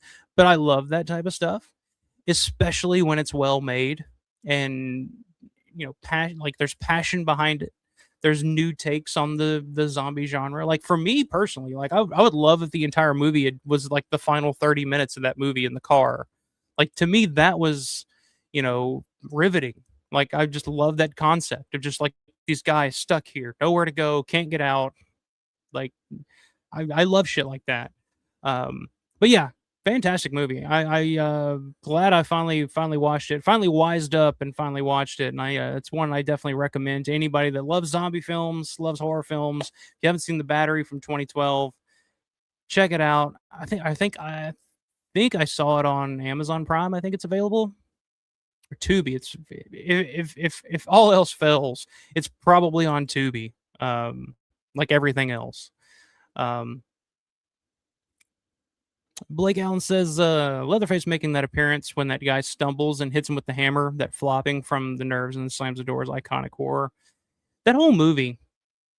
And I had Gregory Van Abelard on a couple weeks ago for Playing Dead. That was a lot of fun. Minus the technical difficulties. My apologies about that. But when we were actually able to have the conversation, talking to him about Texas Chainsaw Massacre 4, Next Generation, and how that movie, there's no cannibalism in that movie. If you think about it, in the original, like everybody thinks of Texas Chainsaw Massacre, the original TCM, as being a movie about cannibalism. There's really no cannibalism in that movie. It's all insinuated. Like there's so much about that movie that's just so like brilliantly constructed and brilliantly made. It just insinuates all this stuff that just somehow creeps into your brain that's not really there. Like everybody talks about what a bloody movie Texas Chainsaw Massacre is. There's not a ton of blood in Texas Chainsaw Massacre. People talk about the cannibalism in Texas Chainsaw. At no point in that movie do they say, "Oh yeah, we kill people and eat them." They never say like, "Oh, this is." It's just insinuated. The way it's shot, the way it's presented, that leaves the audience thinking that they're watching people eat other people. But that there's no explicit cannibalism in Texas Chainsaw Massacre, and that, to me, that's one of the things that makes that movie fucking brilliant. And yeah, just yeah, and that scene especially, just the build up to that scene. It takes place in the daylight, bright sunny day, just out of nowhere. It's good shit. Grande, that's a great idea. Zombie Mean Joe Green and Johnny Stallworth. There you go. Yeah, we'll get use out of Romero's connections to the Pittsburgh Steelers in the 70s. Finally get Franco Harris in a Romero zombie film. It says, looking at the actors in 1985 that would work within their budget, what named actor or actors could have been cast in Day? A named actor might not have helped, but it couldn't have hurt. It's a good question. Interesting question. It's a good question. I'm going to come back to that one. I'm going to think on that one. What do you guys say in the chat? You got any guys have any ideas or suggestions on that one? 1985 name actors that could have been cast in Day. Well, I really love the cast in Day of the Dead for the most part. Like, I think Richard Liberty is fantastic. He epitomizes that role. I can't, even though he's over the top or whatever, I can't imagine anybody else in the Rhodes role other than Joe Pilato. Laurie's amazing. Trying to think if there's anybody I would recast in Day of the Dead. Again, it's just one of those movies that I've seen so many times, and it's such a part of like my life. It's hard to think of anybody else in those roles. Maybe I would recast, and I love John Amplis, but maybe I would recast Fisher, just because I get why they cast John Amplis in that role, but that's probably the one role that I think they could have done a little better with. Or maybe it's just a character problem for me. I'm not sure, but interesting question though. What do you guys say? You guys have any suggestions on that one? Yeah, what's up, Chintz? Peter did say he had it's two brothers. One's a pro ball player, one's in jail, but we catch up to each other every once in a while. How did the brother go to jail? Who is his brother? He's a pro ball player. Who's his brother? See, these are questions that I would love to answer in my Dawn of the Dead prequel, but I don't think I'll ever get the chance to do that. Rick says, anyone heard any info on the supposed upcoming production of the last George Romero Night of the Living Dead series, Twilight of the Dead? I haven't heard any specifics on it other than what we've talked about previously. They've changed directors. They've changed actresses. It was supposed to be Mila Jovovich, but now it's Kate Beckinsale in the lead role. That's the last I've heard about it in terms of any real details. But I have heard, I guess they're filming now. That's the last thing I've heard, is that they're currently filming as we speak. So, but that's all I've heard. Yeah, how did he know how to perform a complex thing like an abortion? I mean, again, it could just be like, okay, meet me at the top of the stairs, Franny. It could be that simple, but but let's just assume he knows how to do a fucking back alley abortion. And how did that happen? Like, where did he learn that skill? Um, see, there's a lot of questions that you could answer with the Dawn of the Dead prequel. Aaron, what's going on, man? Popping in to say hi. What's going on, brother? Again, fantastic time the other night on Revival House. We were looking at Horror Fan number 2. Ended up talking about a bunch of other shit outside of that, but that's kind of how those streams go. That's why I love them. It's not just like, let's just read this magazine. It's let's look at the magazine and see what conversation sparks off of the articles or the topics in the magazine. And it's always something interesting, something fun, something hilarious. Like I always I'm always in tears laughing at some point when we do those streams. So check those out, guys. Over on the Revival House. They're also in the collaborator section on my page, so you can always check those out. I think we're going back for the next few weeks. We're going back to Fangoria, going back and looking at old issues of Fangoria every other Friday. So that'll be fun. And Dawn prequel, Peter and Bub are Vietnam vets that served in the same unit. And Fran was in the same witch coven from Season of the Witch, along with Debbie Harry from the Tales movie. There you go. Now that's fan service right there. That's some hardcore fan fiction fan service. That would be popular. Lane was pretty good. It's just Cholo was a selfish little bitch. I like Johnny Legs. John Leguizamo in that role. I thought he was fine. He played it for what it was. I know people have issues with him too, but I think my bigger overarching issue with Land of the Dead that I didn't like at the time, and I'm still kind of like, I wish they would have, filmed it in Pittsburgh. Unnamed actors, unknown actors and actresses. Do it the old school George way. But I appreciate it for what it is, I guess. John, what is your favorite guilty pleasure horror film or film that you love that you're not supposed to love? Again, I did another stream. I did a stream on that, movies that everybody hates, but except for me. I don't know, a month or so ago. Texas Chainsaw Massacre: The Next Generation has got to be at the top of that list because it's one that everybody's just like, ugh, what a fucking shit movie. I love that movie. I can't get enough of that movie. Every time I watch that movie, I just have so much fun. Another guilty pleasure horror film that you love that you're not supposed to love. Like I said, I listed off about 5 different ones the other night. I'm trying to think if there were any that I kind of missed out on. I was going to go the route of The Happening because everybody fucking hates The Happening, but I remember seeing it in the theaters and thinking like, this is kind of fun. I kind of got what they were going for. But then I tried to watch it again here recently, and I was just like, yeah, this movie sucks. This movie's just not good. Guilty pleasure horror film. Yeah, I mean, I guess TCM 4, man. I'm a huge Next Gen fan. I gotta admit. All right, Larry saying an abortion isn't complicated. Poke a hole in the. Oh, Jesus Christ! How do you know, Larry? All right, poke a hole in the amniotic sac. She has a miscarriage. Yeah, just get fucking George Casana from Season of the Witch, or not Season of the Witch, but There's Always Vanilla to do it. You're gonna poke a little hole. You're gonna have yourself a little miscarriage. No, don't panic. Just have a little drink of this. If you guys haven't seen There's Always Vanilla, some of you may like it, some of you may not. It's fine. It's not a horror film. It's not even a very Romero film. It's not a George film, really. He never saw it as a film he directed. There's a lot of Pittsburgh in it. There's a lot of Latent Image. To me, there's a lot of Romero in it to me. But the scene where fucking Judy Ridley is going to get the back alley abortion, and George Casana, of course, Chief McClellan and Night of the Living Dead, plays this creepy, fucking slimy son of a bitch that's like, putting the getting it all together, and he's giving her the instructions, and just the way he delivers those lines when he's sitting in that car, it's so cold, it's so just eerie and uncomfortable. He does such a great, and I think that's the beautiful thing about Casana, because George Casana was not an actor at all. He was just just a local Pittsburgh guy, friend of the Latent Image guys.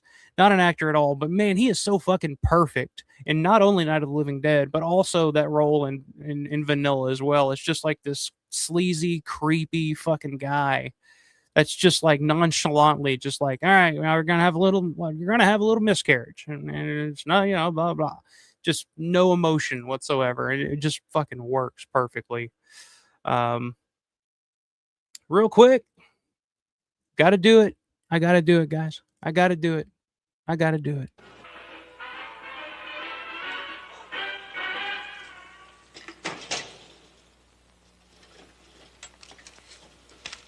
You never know. Money, money, money.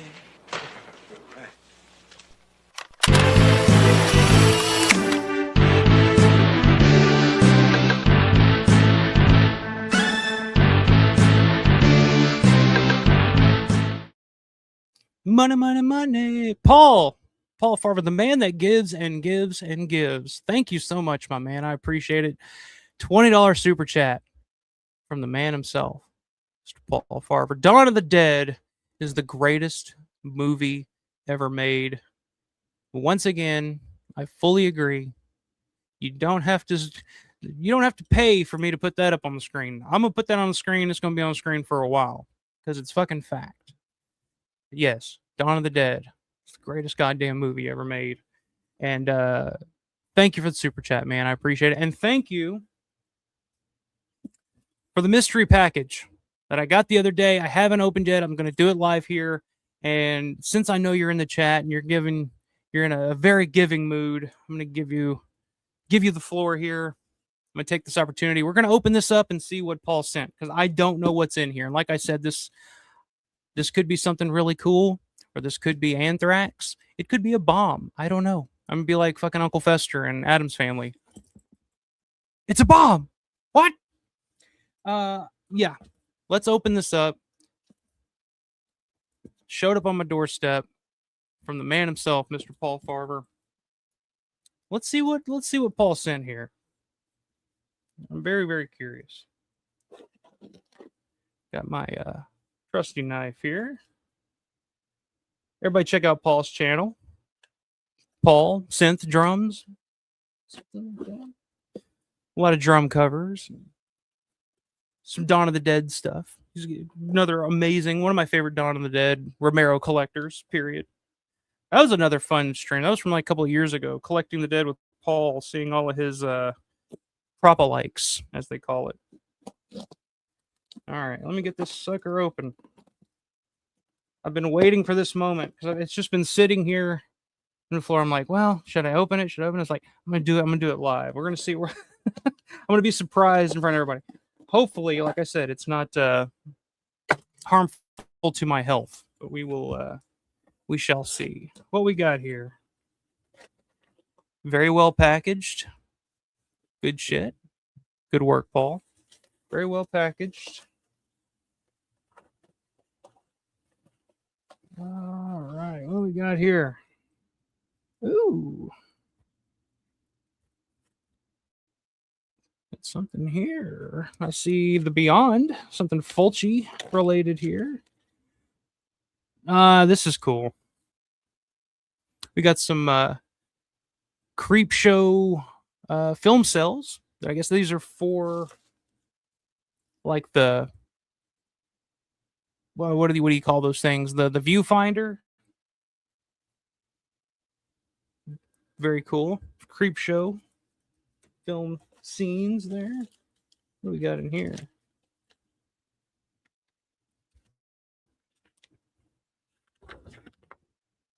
Oh, cool little Beyond poster here. Fulci. I've been falling back into my Fulci shit. I released dropped a video the other day. The conversation me, Matt, and Norman had about Fulci and Italian zombie flicks. It's pretty cool. Thank you, sir. Thank you. Got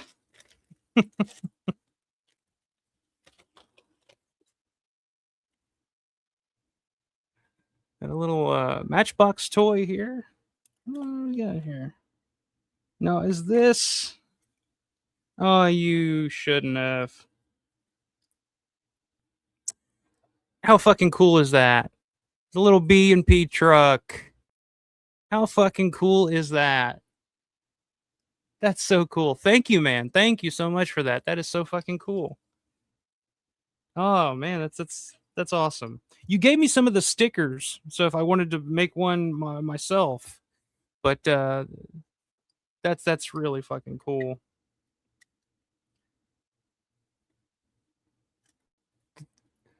B&P, very very cool. I'm gonna park that right over here for the time being. That's cool. That's cool. Thank you very much, Paul Farver, ladies and gentlemen. Let's give. Hold on, I got the perfect sound effect for you here. Perfect, baby. Perfect. Perfect, baby. Perfect. Thank you very much, ladies and gentlemen. Paul Farver, the man himself. Very, very cool. Thank you, man. Thank you so much. Make sure that was everything. Yes, very cool. Very cool.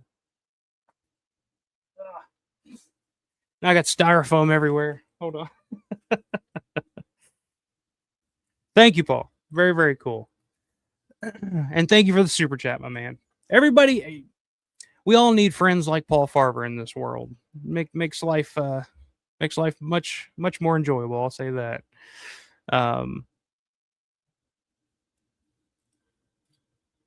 gonna have to. I guess I'll put that over there with all my other stuff. Very cool. Thank you, Paul. Chits.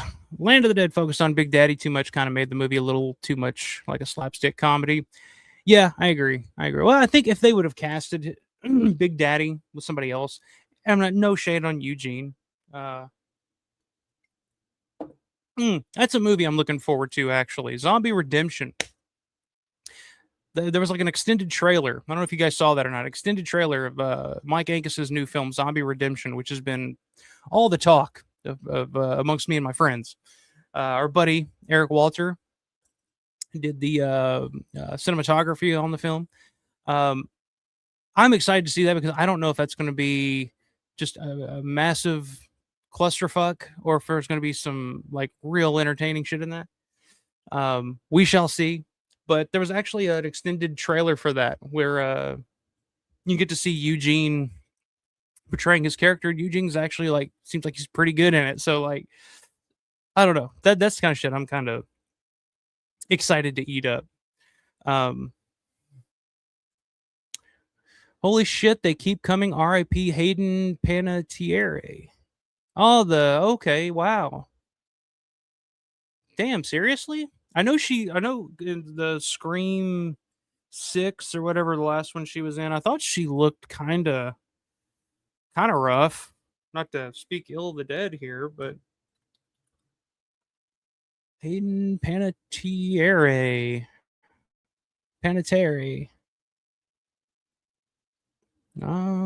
Wow, yeah. 36. Actress in Heroes of Nashville dies at 36. Just dropped 7 hours ago. Wow. They really do just keep coming. Yeah. Damn. R.I.P. I can't say I was the biggest fan or anything, but 36, man. That's way too fucking young. What did they say? Let me look here. Did they say I mean, I guess they wouldn't say what she passed away from at this point, but wow. 36 makes you wonder.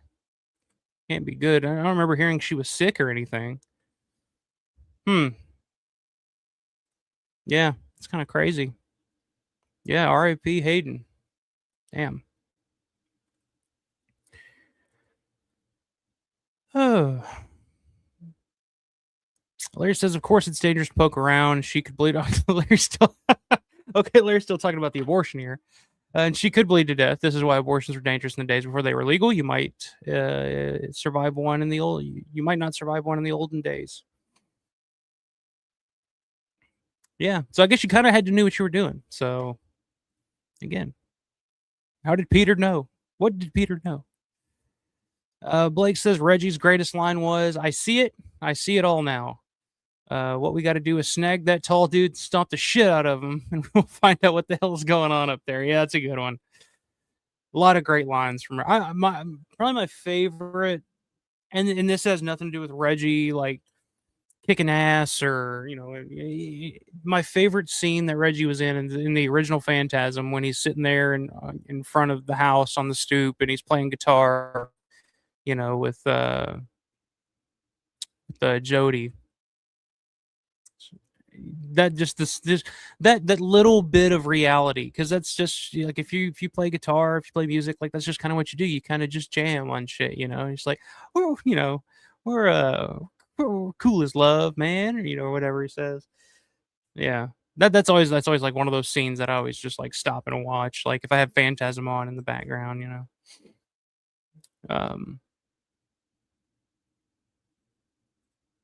Yeah, MSN is reporting her death. There you go. Yeah, 36.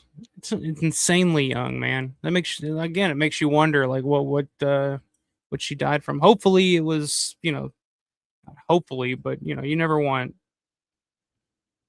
self-inflicted, you know. But again, you just never know. It's the night of fucking bad news, man. Savini and Screaming Mad George, now Hayden Panettiere. It's like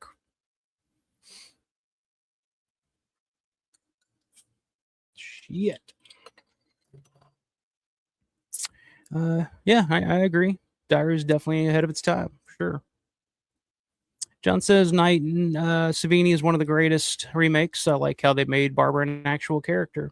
Well, people say that all the time about Judy O'Day in the original. They're like, oh, she just turns to jelly and she just kind of sits there.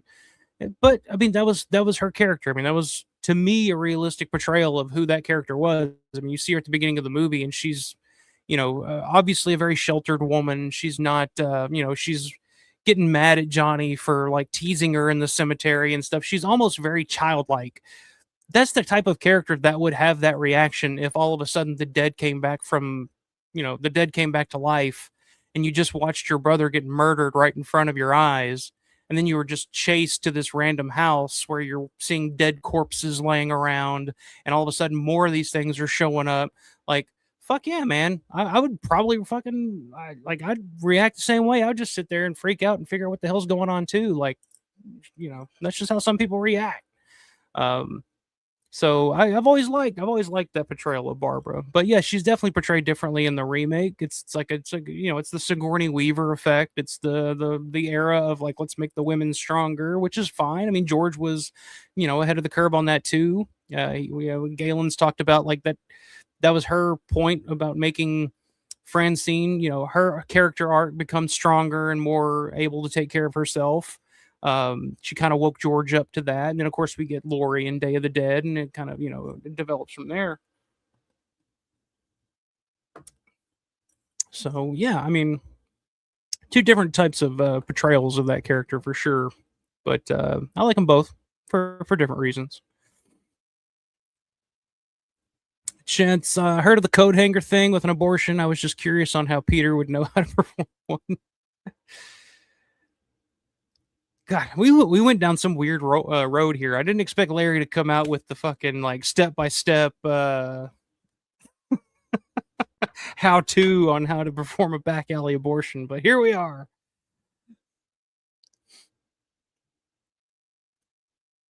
Larry saying Peter heard the same coat hanger thing. It's that simple. Yeah, but it felt like he had done it before. He said that with some confidence, where he was just like, "It's not too late. I know how." It's like he'd done that shit before. That's kind of one of those things where it's like, well, I mean, I've heard that this could work if you guys want to try it. But he was just like, no, I can handle it. It's like, all right. We'll see, buddy. Well, I'll talk to her about it. John says, interested to see if there's anyone here who thinks Night of the Living Dead original is the best zombie movie. Personally, it's my second favorite horror movie. I know some people, there's quite a few people that will put Night of the Living Dead at the top of any list of horror film, zombie film. And it's right up there for me. I mean, it's top 5 for me. It's right after Martin on my list of favorite horror films of all time. Um, Stephen loved that response.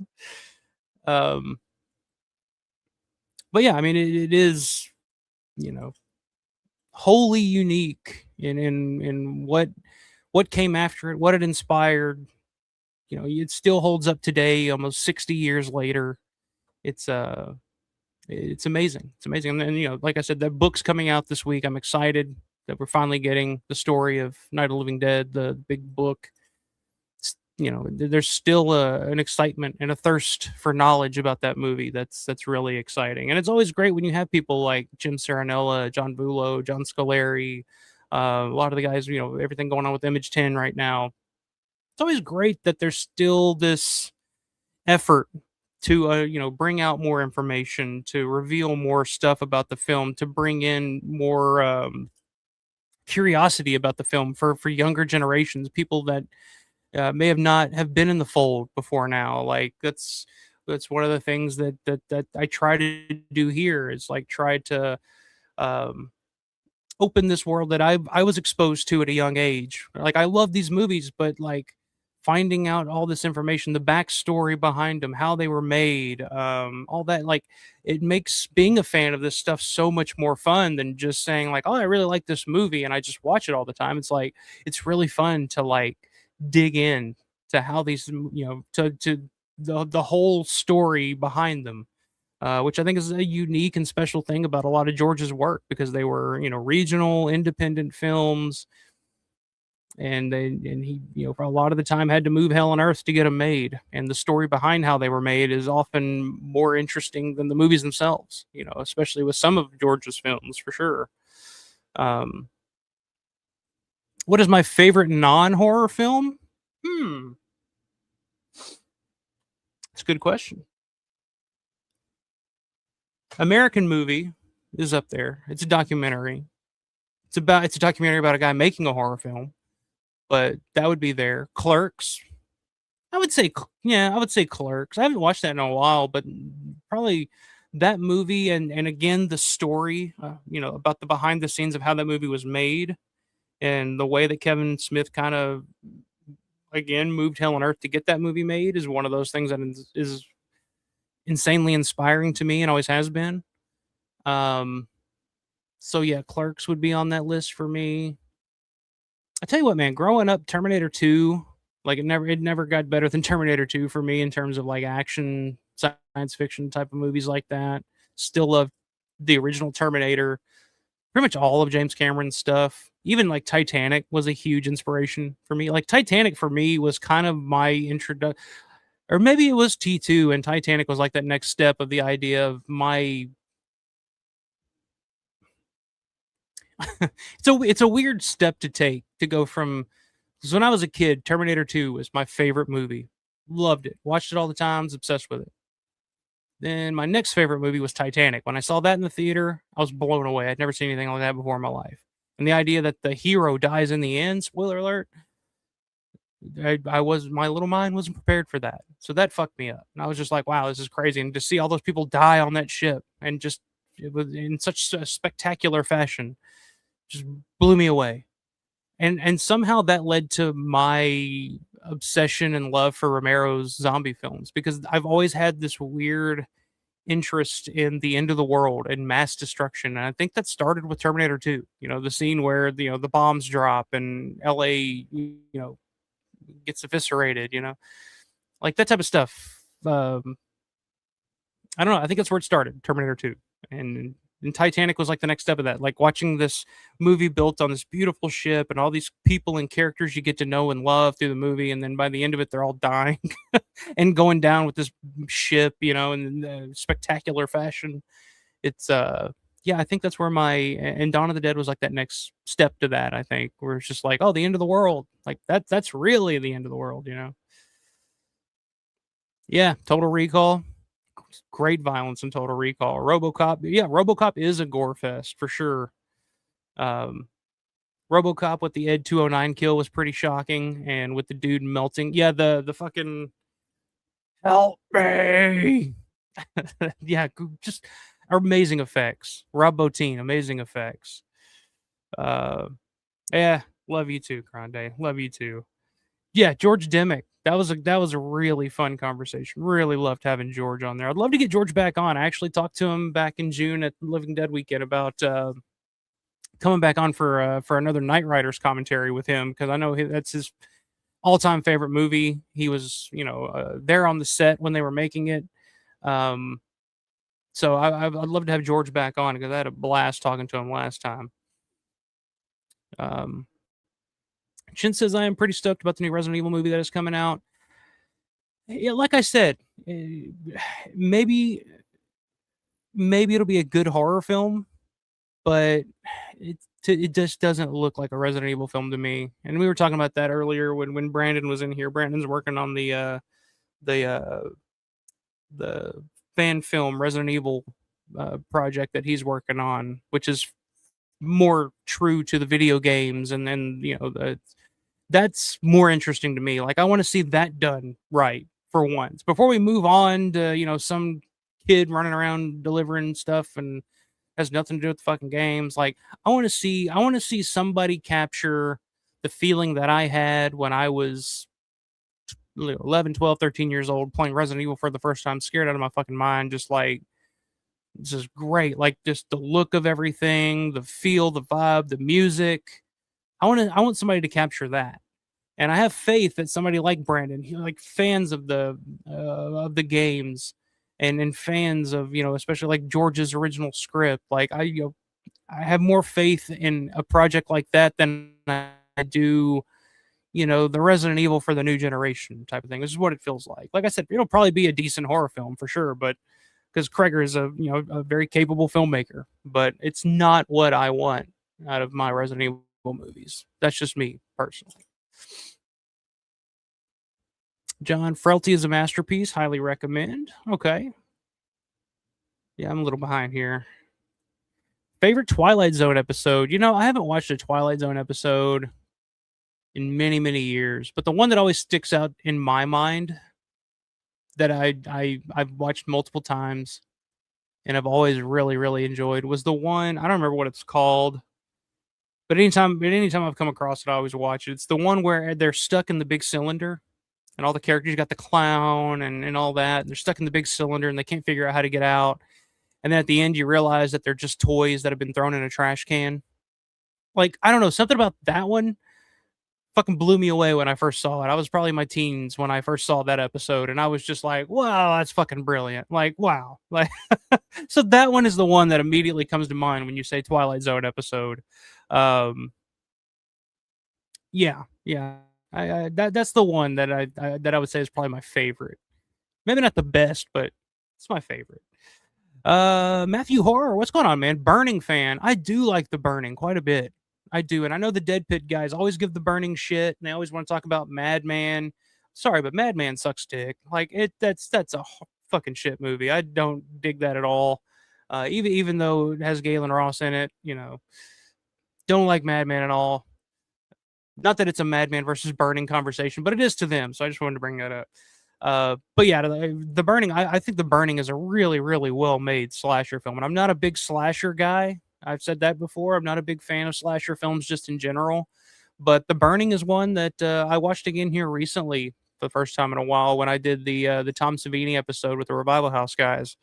And just rewatching it again, I was like, this is really well-paced. It's really well-made. The effects are fantastic. I like the characters. I think that's the thing that stands out a lot for me when it comes to slasher films. The ones that I actually like are the ones that actually have, characters that you don't mind spending time with. I think that's a big problem for me with a lot of the Friday the 13th films, is that a lot of the characters are just very cookie cutter and uninteresting to me outside of part 5. But The Burning has some great performances from the characters. They're, like I said, they're characters that you actually like. So yeah, I'm a Burning fan. I like The Burning quite a bit. Interesting. Favorite non-Romero Savini effect. Favorite well, let me go through the Rolodex in my brain here. Speaking of, The Burning. I'm not a big fan of the Prowler at all, but I do say that there are some pretty brutal effects in that. even some that I'm not quite sure how Savini pulled off, honestly.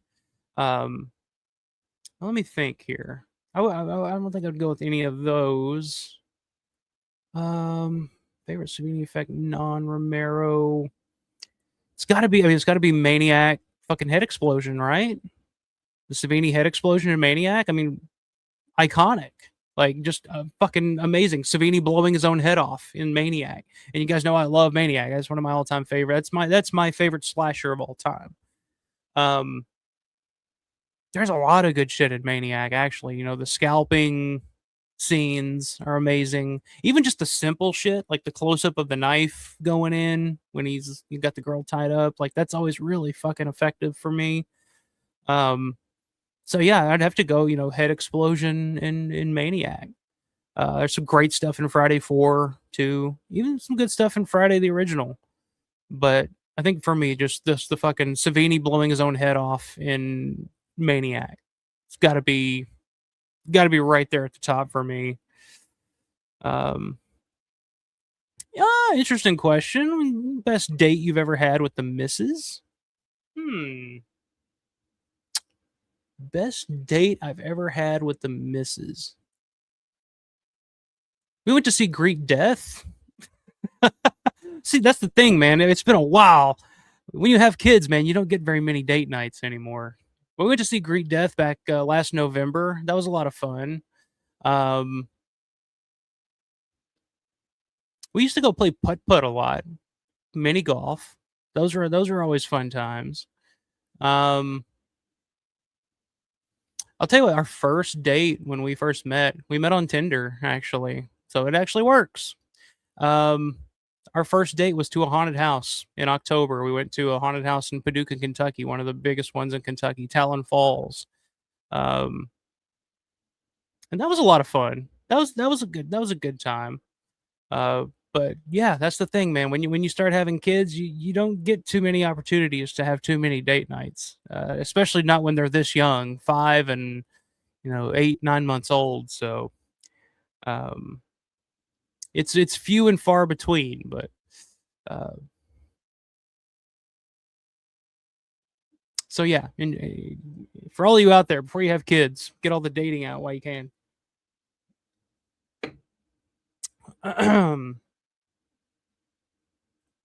Yeah, Cornette's not an ICP fan at all. Obviously. What the fuck, those motherfuckers? Bullshit wrestling. Fucking garbage wrestling, man. Fucking mud show bullshit. Favorite wrestler from the Attitude Era? I mean, growing up, obviously, Stone Cold Steve Austin. Growing up in Kentucky, he was God. You couldn't walk. You like, that was the great thing about wrestling back in the day. I don't give a shit what anybody says. Oh, Attitude Era was overrated, man. The matches weren't that good. Okay, Mark, shut up. Like, nobody gave a shit back then because the shows were amazing. You couldn't wait week to week to see what the hell was going to happen. That's the thing we watch wrestling for. It's the thing. That's the reason we watch any fucking show.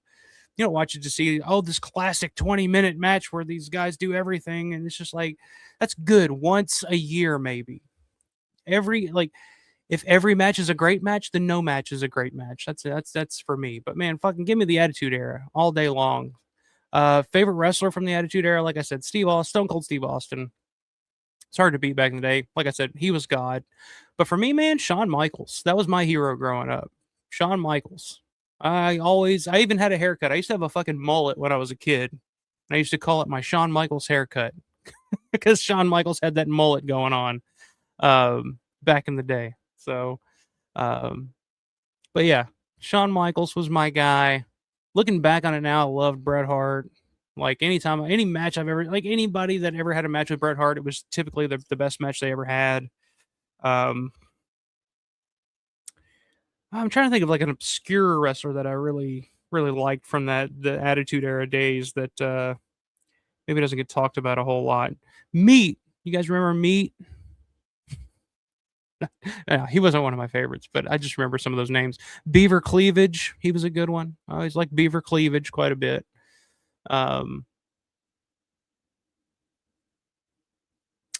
Yeah, it was hard to beat Stone Cold back in the day. That's why we watched. That's why we tuned in. See what the hell Stone Cold was going to do to Vince McMahon, or vice versa. Steven says, believe it or not, Alpha the JCW is still going on today. Oh, I know. Like Vince Russo is like their head writer now. It's kind of expected, I guess. I don't know if ICP ever took a break or not, but I was shocked when I saw that. Yeah, they're still going. Yeah, there you go, Chance. Vince Russo is the head writer for JCW. I watched a couple of those episodes just out of sheer curiosity, because I'm not one of those people that just like blindly hates Vince Russo. I think he's done some good shit in the past. I think he has some good ideas. He's just, and I'm not one of those guys either that's like, oh, Vince Russo needed Vince McMahon to be his filter. And I'm just like, well, no, maybe Vince McMahon needed somebody like Vince Russo to come in and say, hey, your shit's whack. Like, let's try something different. Because, I mean, people say, like, oh, Vince Russo, like Cornette would say, and we're getting into wrestling now, but who gives a shit? Like, Cornette would always say, like, oh, Vince Russo, he wasn't shit. Anybody could have success if you had The Rock and Stone Cold Steve Austin in their prime, and you got Jim Ross and Jerry Lawler on commentary, and blah, blah, blah. And I'm just like, well, all those people were there before Vince Russo. The Rock was there before Vince Russo. Steve Austin was there before Vince Russo. Jim Ross, Jerry Lawler, they were all there before and after Vince Russo. What was it about Vince Russo's period there as the head writer that he somehow figured out a way to elevate those people to where the most success they ever had in terms of popularity was during that time period? It's like he figured out something. Like he figured out like, hey, maybe the Ringmaster isn't the fucking way to go with Steve Austin. Maybe Rocky Maivia isn't going to get over the way we thought he would. Vince McMahon needed somebody like Russo to come in and say, hey, your shit sucks. Because everybody else was just like tiptoeing around or trying to do what they always did. And Russo was like, no, let's take a left. Let's try something different. Which sometimes worked, sometimes didn't. As mentioned before, beaver cleavage and shit like that. But, nobody bats 1,000. Shit stain. Yeah, there you go. Fat Pig Conquer says, shit, we had a little convention here this weekend and forgot about it until now. Yeah, so the reason that I'm doing the stream tonight as opposed to last night, down the road about an hour and a half or so, there's a drive-in theater. That last night was playing like a double feature of like Texas Chainsaw Massacre and something else. And I was planning on going to that. So I was like, well, I'll do that Saturday night and I'll do the show Sunday night. And then I forgot that I was supposed to be on call this weekend. So I was like, fuck, I'm on call for work this weekend. So I guess I won't be able to go to that, but I'll still do the show Sunday.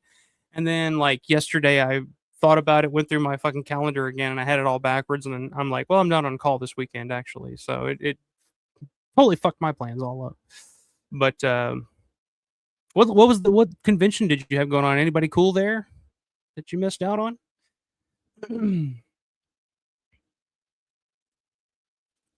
Violent J is still the owner of JCW. Hired Vince Russo to write for him. I heard it's doing pretty well as an indie promotion.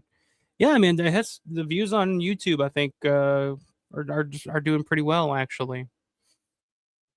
God, I'm so far behind. I gotta catch up. Batteries on Prime, Tubi, and even YouTube, I believe. There you go. Check it out. Yeah, high recommendation for me on the Battery. Really, really enjoyed that one. The first Texas Chainsaw Massacre feels like a prequel. How so? In what way? A prequel to what? Next Generation? Larry said, I watched that TCM4 because you and Greg talked so positive about it with such enthusiasm. I hated all of it, except for McConaughey. Terribly not funny. Directed terribly, terribly written. Sorry. Well, Larry, I would take your opinion with a grain of salt because you're the guy that doesn't appreciate the brilliance of Vincent Dawn's classic Hell of the Living Dead. So can we really trust it? Can we really trust your opinion on this? No, I get it. But at the same time, I don't get it because I have so much fun with that movie. And to me, it's such, I don't know, it gets the original, like everything that every movie after the original tried to recapture in some way, never captured it quite the same way to me that Chainsaw 4 does. And just the over the top insanity of it all. and McConaughey's amazing in it, and the characters are interesting. They all have color to them. There's no, it's made in Texas. Go figure. It's actually made it in fucking Texas. It's Kim Hinkle. I love it. I don't care. Assassin of the Grey. What's going on, man? Powers Booth as a sergeant who sees reason. Okay, now we're talking. Okay, there you go. We're talking. Going back to the fucking question from like an hour ago. I gotta catch up, guys. I gotta catch up. We're about 2 hours and 15 minutes in. Getting into the Day of the Dead recasting. Chevy Chase is Dr. Frankenstein. I was actually watching Dirty Work today with Chevy Chase in it as the doctor with a gambling problem. Dirty Work, not a great comedy. It's sad. I want to like that movie more than I do because I love Artie Lang. I love Norm Macdonald, but yeah, the movie itself, it's not great. Ron O'Neal as Fisher. Have him bitch slap Rhodes just like he was in Superfly. There you go. I'm Ron O'Neal. Or Ryan O'Neal. Fuck. Well, let's just get any O'Neal in there. Chevy Chase or Dan Aykroyd would be a funny Dr. Frankenstein, although I would hate to see them get gunned down the way that Logan did. Yeah, nobody wants to see Chevy Chase get gunned down like that. That's true, Grande. Bill Murray would probably enjoy seeing Chevy getting taken out by Rhodes. That's very true. Very creative. Fisher Stevens as Fisher. Very good. What Dan Aykroyd? So 85 was just nothing but like Saturday Night Live care. So yeah, we could just recast Day of the Dead with nothing but Saturday Night Live cast members. It would work out well. Bill Murray as Bill McDermott. There you go. It says George and Vanilla gives the girl the abortion in Dirty Dancing as well. All roads lead to Pittsburgh. There you go. That's true. I never thought of that. Not that George Costanza was in Dirty Dancing, but yeah.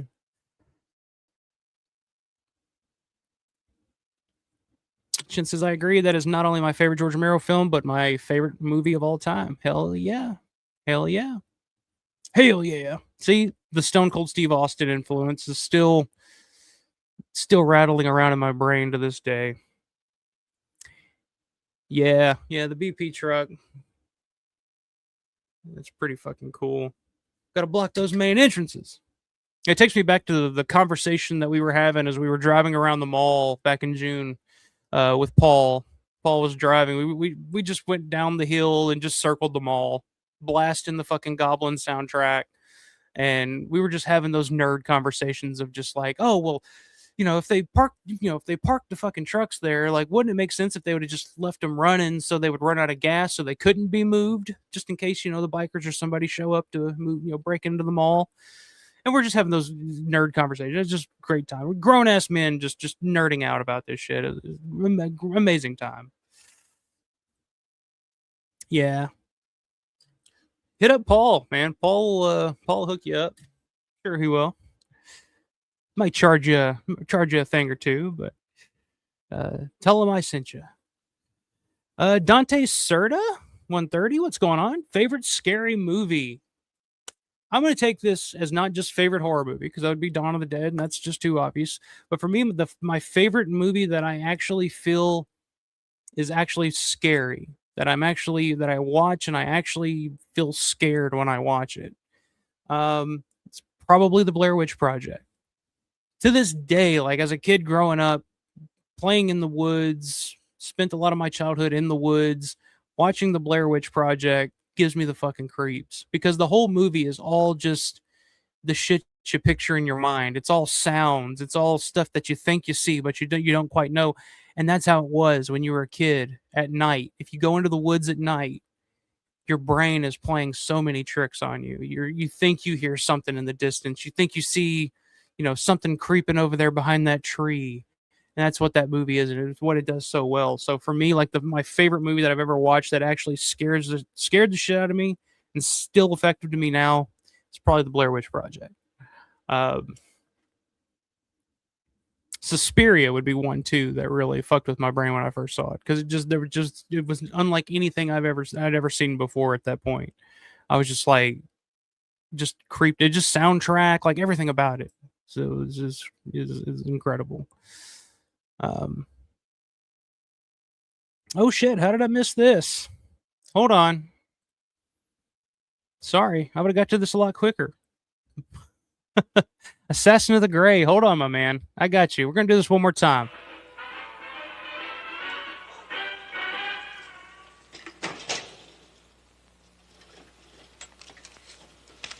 You never know. Money, money, money.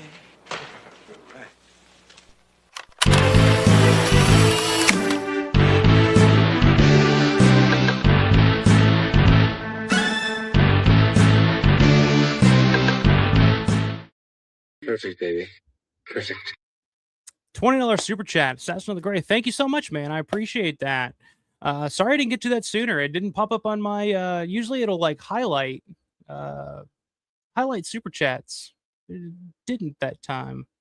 But anyway, got to it. Thank you so much, man. I appreciate it. Elvis as the sheriff in Night of the Living Dead. Chili Billy Cardille. Are they slow moving king? Okay, here we go. I'm gonna act this out because I do a pretty good Elvis actually. Are they slow moving king? Oh yeah, they're dead.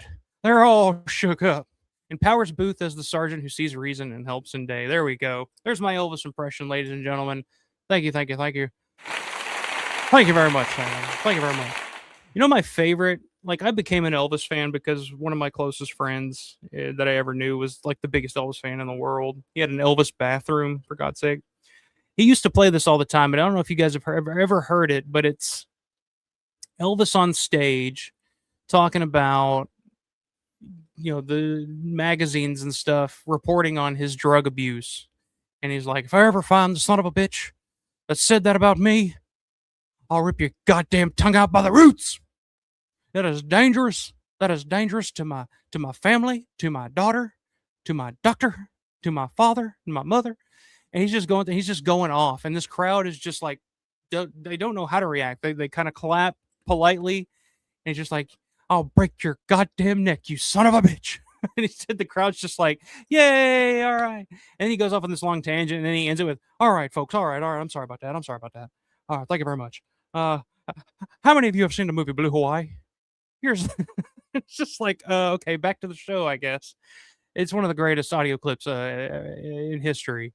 But yeah, I dig it. And have you actually seen there's like an AI version of Elvis in Dawn of the Dead that's out there on the interweb somewhere? It's actually pretty entertaining. It's actually pretty fun, and it kind of makes me wish that movie actually exists. So yeah, there you go. There you go. I hope that was the worth every dollar of the super chat to hear my Elvis Presley impression tonight. So thanks, Assassin. I appreciate it, my man. Decrepit Fetus. Go Pack Go. Hell yes, sir. Hell yeah. Football season's right around the corner. Right around the corner. It's in the air, man. It's in the air. Preseason started. Fantasy football drafts coming up.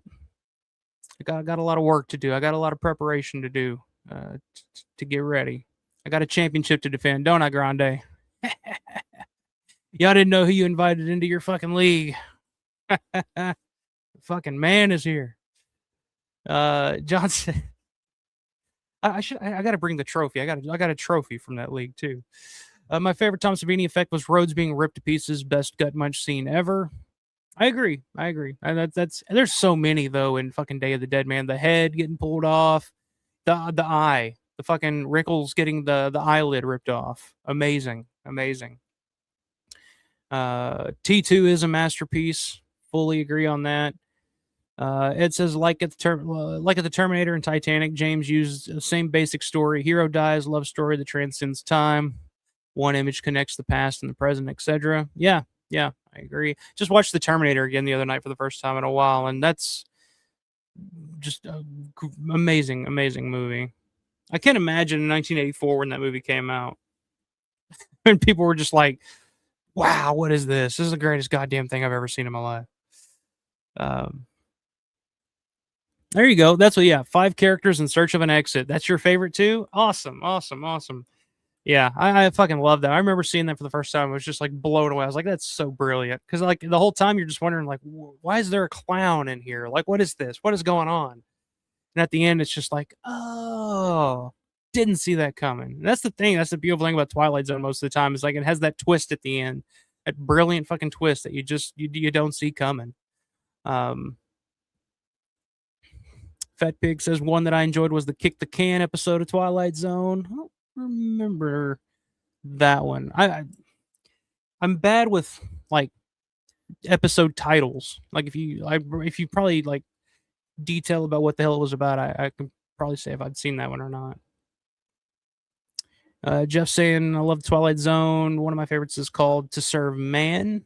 What is the one where that everybody talks about where the woman wakes up, the beautiful woman wakes up in the world full of ugly pig-faced people, and it's like the roles reversed or whatever? Like I think is that like the most popular episode of Twilight Zone ever, I would say.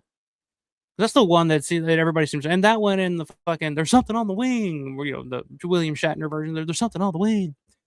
That one gets talked about a lot. Who was it? Who was in the original version of that? It's another big time actor. I can't remember.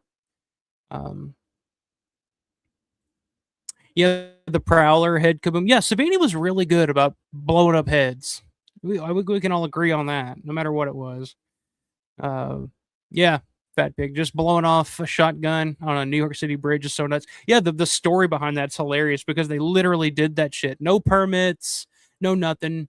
They fucking got in there, shot that real quick, and as soon as they got it, they fucking took off. They got the hell out of Dodge before the authorities showed up. So I love fucking Maniac, man. Was Maniac before Scanners? Yes, Maniac was 1980. Scanners was 83, 82, 83, something like that. Another great head explosion scene for sure.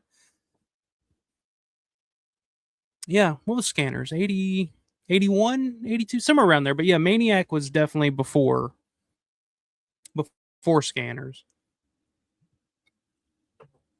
But the thing about Scanners is it's like it's a great first 20, 25 minutes, and then a lackluster middle of the film, and then a great final 10, 15. Everything in the middle there, it's really fucking hard to get through for me for some reason. Yeah, Maniac came out before Scanners. Alexan, what are your thoughts on fantasy football? That's an interesting question because that's a wide thought. To me, I look at it as I love the competition of it, I guess. I don't know. It's something, I don't know. It's something to focus on. Like I love focusing on something and trying to be, you know, I love competition. I love competing. I love playing games. Like I love playing like little board games and stuff with my daughter. I love with Everly. Like she gets these games like, you know, Don't Wake Grandma and shit like that. And I'm so competitive with her about that. And she gets so mad. But like when she wins, she knows she fucking won and she's so excited. I don't know. I just love the competition of it. I love football as it is, and it's just a different way to watch football. Like even if the Packers aren't playing, it gives me a rooting interest in watching like a Sunday night football game or watching a game, 12 o'clock, something like a game I wouldn't give a shit about otherwise. Like it gives me a reason to watch and root for something. I don't know. I love winning. And y'all should know that too.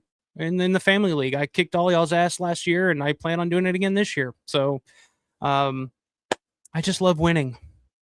I'm a winner. That's what my daughter says when she beats me at something, or if she wins at any kind of contest, like if we play rock paper scissors or something. She's like, I'm a winner. Larry says, what would your Grail prop be? What prop would you like to own if you could that is greater than all the others to you from any film? Ooh, where's prop? God, now I gotta go through the Rolodex in my brain. I feel like we've talked about this before. Somebody mentioned something. Prop.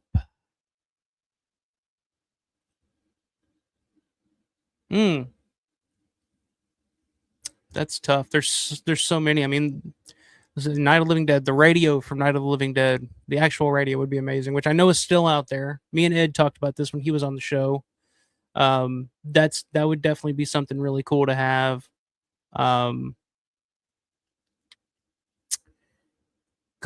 there's so many things. Like I would just like anything, just any prop, any screen worn thing, any prop. Yeah, that's tough. The calendar from Day of the Dead. I would love to have that fucking calendar. I don't know. I'm trying to think. Let me come back to that. I'm gonna put a star next to that. I gotta think about that. Anybody have any suggestions in the chat? Throw them out there. From any movie too. So that keep that in mind as well. Grind saying, all right, last question for me. Sorry for asking so many. That's what we're here to do, man. That's ask me anything. That's what I'm here to. I'm here to answer questions. Worst wrestling character gimmick of all time. Worst wrestling character gimmick of all time. God damn, that covers a lot of ground. Worst gimmick of all time. Kevin Owens, maybe one of them. I see that guy and I'm just like, why is this guy on my television? I mean, there's so many bad ones, but it's just like to pick one in particular, like the Dungeon of Doom gimmick back in the day when they had like, you know, the fucking when they were in the underground lair and they had all those awful gimmicks like the shark and fucking Zodiac and all that shit. Like I look back on that now and I'm just like, what were they thinking? Like what were they going through? Like what was the target audience for that? God, worst gimmick of all time. Like I said, there's so many. I mean, there's bad gimmicks. I would say the gimmick that I loved it first, but he kind of just ran with it for the rest of his career. And I never quite, I would say he's kind of overrated in my book. Sting, man. I love the Crow gimmick. When he first changed and he was in the rafters and he would drop down, he wouldn't talk. He just had that blank look on his face and he would just kick everybody's ass. Amazing. But then once that storyline kind of went away and he was just a guy again in the face paint, he had the look, but he never had that aura. Like he would just kind of saunter down to the ring. He would cut his promos and it would just, he never had that aura. I never got it after that. Like he was just kind of there. And then he started wrestling in the t-shirt that looked like a nightshirt. And it was just like, like in TNA. The look never matched the persona for me, the personality of Steve Borden. It never matched. Like it worked when he would just drop down and say nothing and just had that blank look on his face and just beat the shit out of everybody. That was fucking cool. But when he started having to cut promos and talk and get into storylines and stuff, the look never matched the persona for me. You know, he never had the walk. He would just kind of like just saunter out like just a guy just showing up. Like it's just like, I prefer like Surfer Sting worked better for me because he had that energetic like woo, you know, thing going on. You know, that worked for Steve Borden's persona, but I never felt like he actually captured the look of like Crow Sting, I guess. I would say it's the worst gimmick of all time. That's not what I'm saying, but it's one that like I never understood why people lose their minds over, you know. You need a picture of me with the mullet? I'm sure I can find one somewhere. It was flowing, man. It was a fucking 100% a Kentucky waterfall going on back there. It was sweet, too fucking sweet. And it was curly. I had the curls going on. It was good shit. Yeah, there you go. The blood pressure machine from Dawn. That would be cool. I tell you what, man, the fucking bird on top of the clock tower. What, like, I would love to know whatever happened to that. If I could have that, man, that would be amazing. Like, that would be one for sure. That would be on my short list of props that I would love to have. Steve Blackman and Al Snow had some fun little hardcore matches. Oh yeah, head cheese, man. Everybody loves head cheese. My brother makes head cheese. He makes it real good. Yeah, there you go. The radio from Night. Heard someone knows who has it. I'm sure. I mean, it was. It was Marilyn and Carl. So would Kyra have it? Somebody there has it. Which I know Marilyn Eastman's son is selling a bunch of shit at auction, which is unfortunate because you never know whose hands that's going to end up in. But some pretty amazing historic shit that Marilyn Eastman's, like her dress and stuff from Night of the Living Dead, some photos. So I hope that stuff ends up in the right hands. Al Snow was awesome. Yeah, he was good back in the day. Russo wrote Judy Bagwell on a pole match. Hey, nothing wrong with that. It was a stipulation. It was part of the storyline. Why not? Who cares? People want to point to shit like that and be like, "Oh, what was that?" And I'm just like, "Have you watched wrestling recently? Go watch AEW. Look at the dumb shit that they do on a weekly basis. They literally had a fucking match where the loser gets thrown into a big vat of orange juice at one point.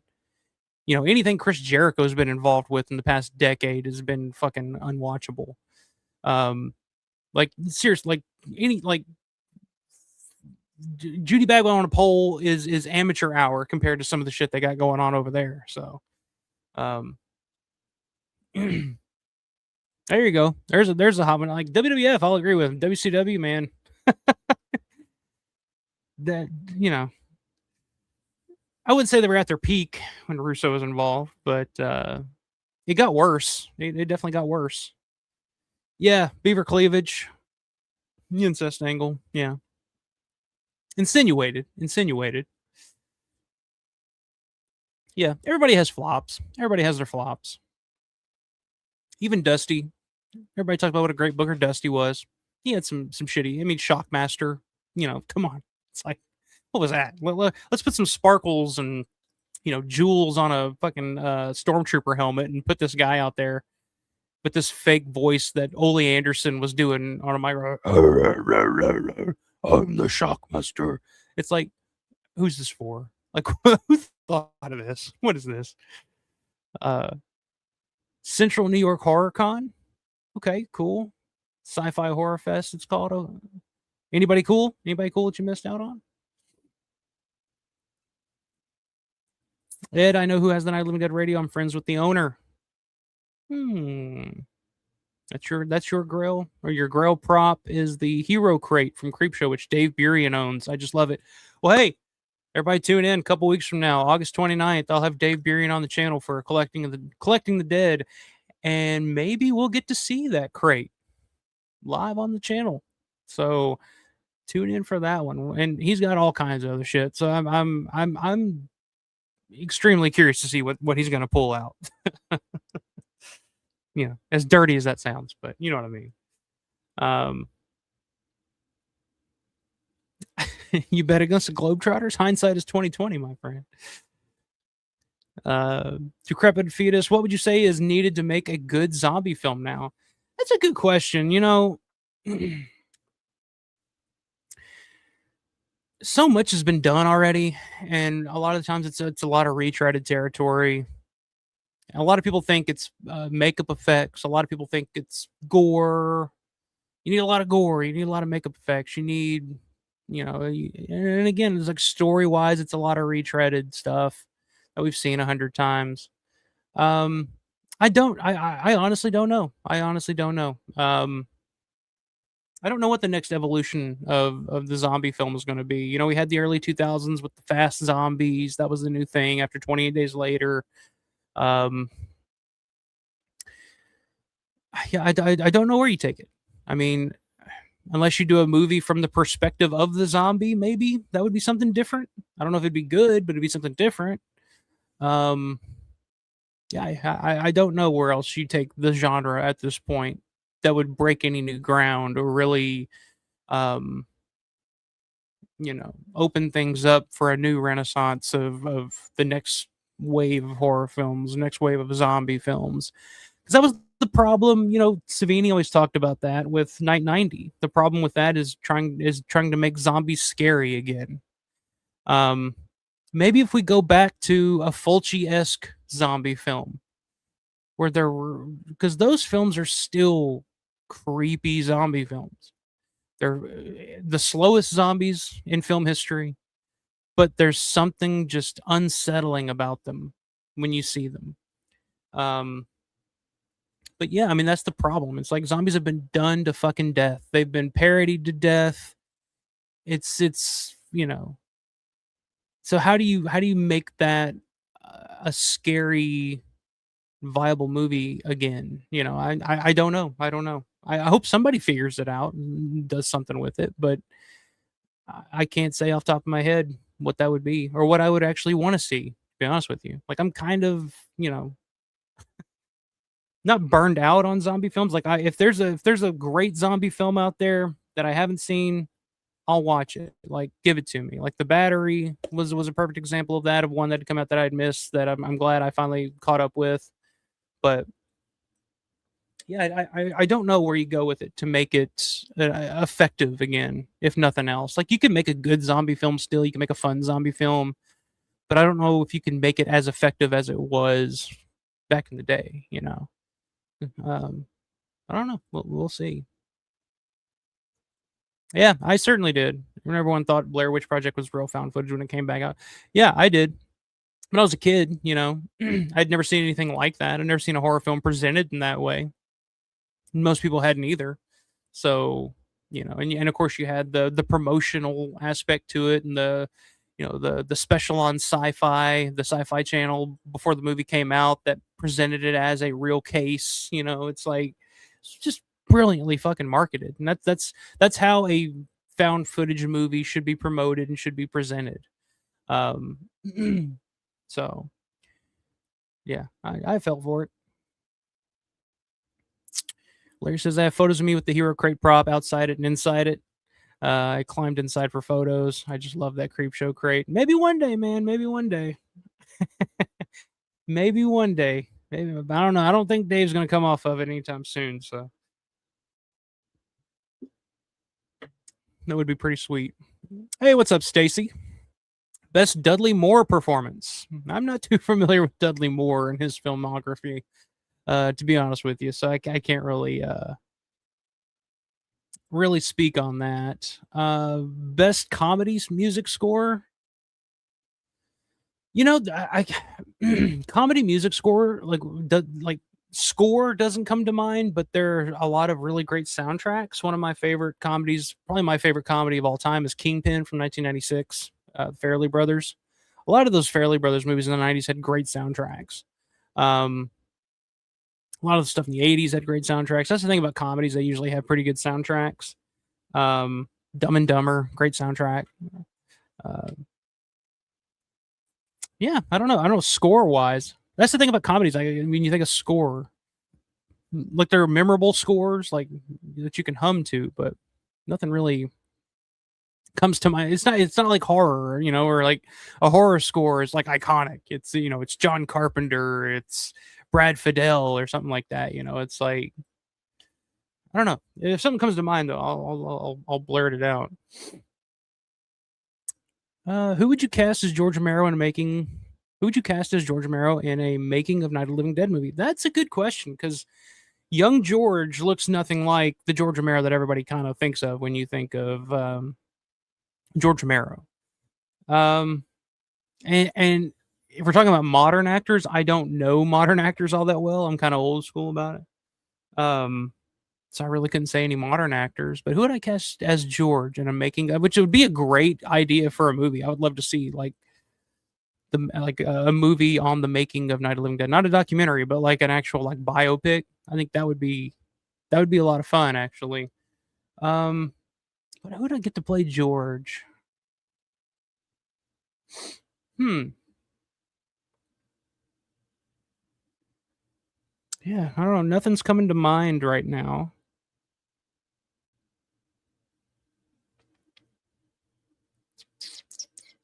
I don't know. That's a tough question. I'm trying to think of who looks like George at that time and who could pull that off.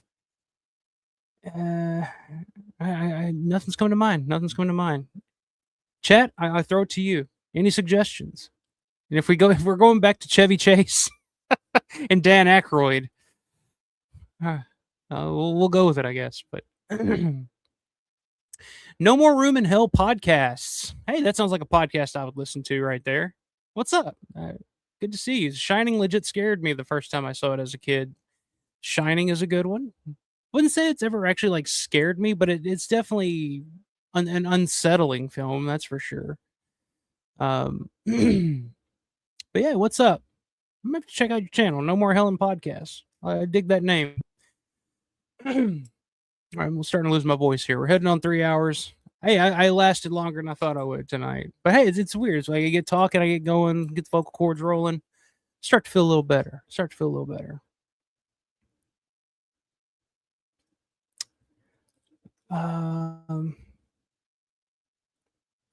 Elvis versus the Living Dead. Is that what it's called? That Dawn of the Dead with Elvis AI thing? Elvis versus the Army of Darkness. Elvis could have pulled it off. That's right. Acknowledge me. I am the tribal chief of our fantasy football league, Grande, and you know it. You know it. T1 better than T2? I think it just depends on taste, man. I prefer T2 because I just think T2 is like just the perfect action film that just changed everything when it came out. And as a kid, when that movie came out, like that was the end all be all. Everything was T2. When you were a kid, you played Terminator. One kid was the T-1000. One was Schwarzenegger. Like everything was T2 back in the day. But yeah, the original Terminator, man, it plays more like a slasher, more than like an action film to me. So I like them for two different reasons, Eye of the Beholder. There you go. That's what it is. Shatner. There you go.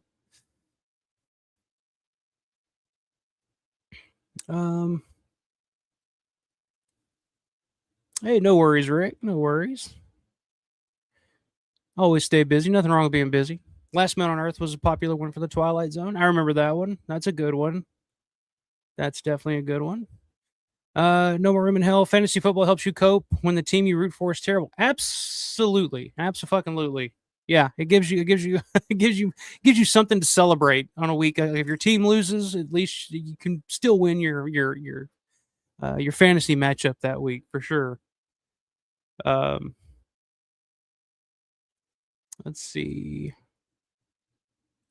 Yeah, the old Scirocco, from Dawn of the Dead. You wonder whatever happened to those, vehicles. I'm sure they ended up in a junkyard somewhere, but just they're out there. Yeah, I'll ref. I'm too fucking old to be doing that shit now. I get down on the floor to play with my daughter now, and when I get up, I hear my ACLs fucking tearing and joints popping, and I'm just like, ugh. It's rough. I'm retired. Shockmaster, Gobbledygooker. Yeah, people said Gobbledygooker, but he was never really a wrestler, though. I mean, that was just kind of a goofy one-off thing. TNA had some horrible gimmicks. Yeah, for sure. They had some shit that didn't work. Max Moon, that's a good call out. Max Moon was pretty goofy. What was the one that Al Snow was before he was Al Snow? Avatar? That was pretty fucking bad. There were a lot of bad ones in the mid-90s in WWF. No doubt.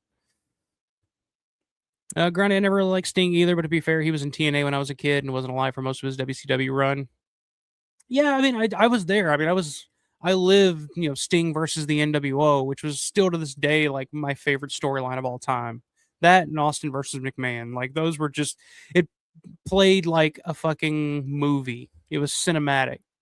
Like Hogan and the NWO were like this mob that couldn't be stopped. Like nobody could fucking put an end to their shit.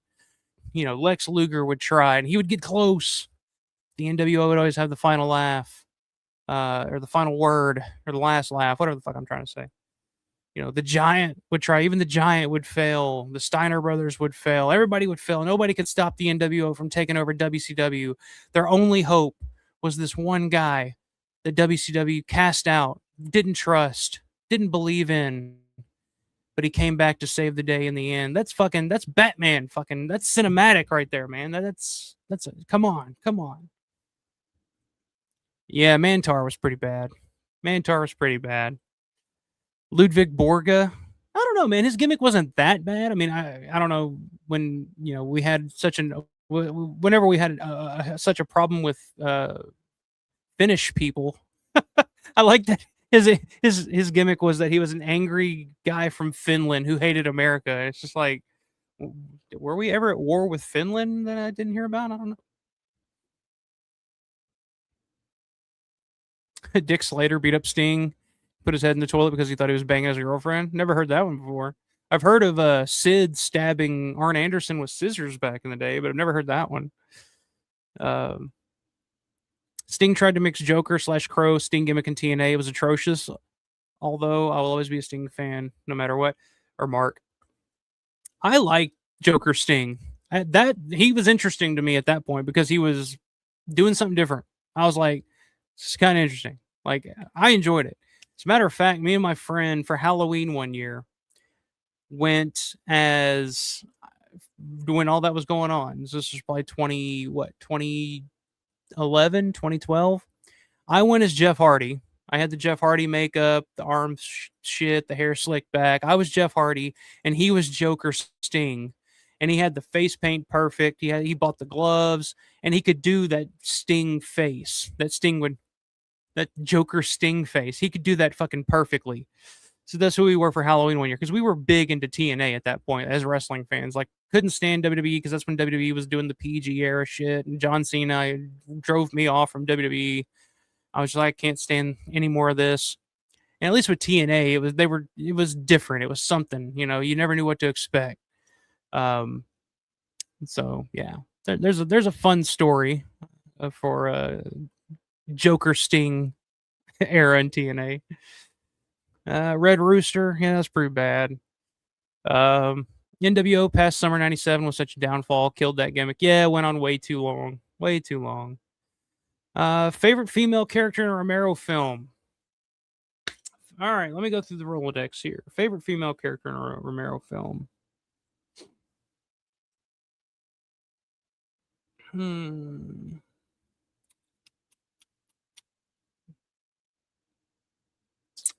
Favorite female character in a Romero film?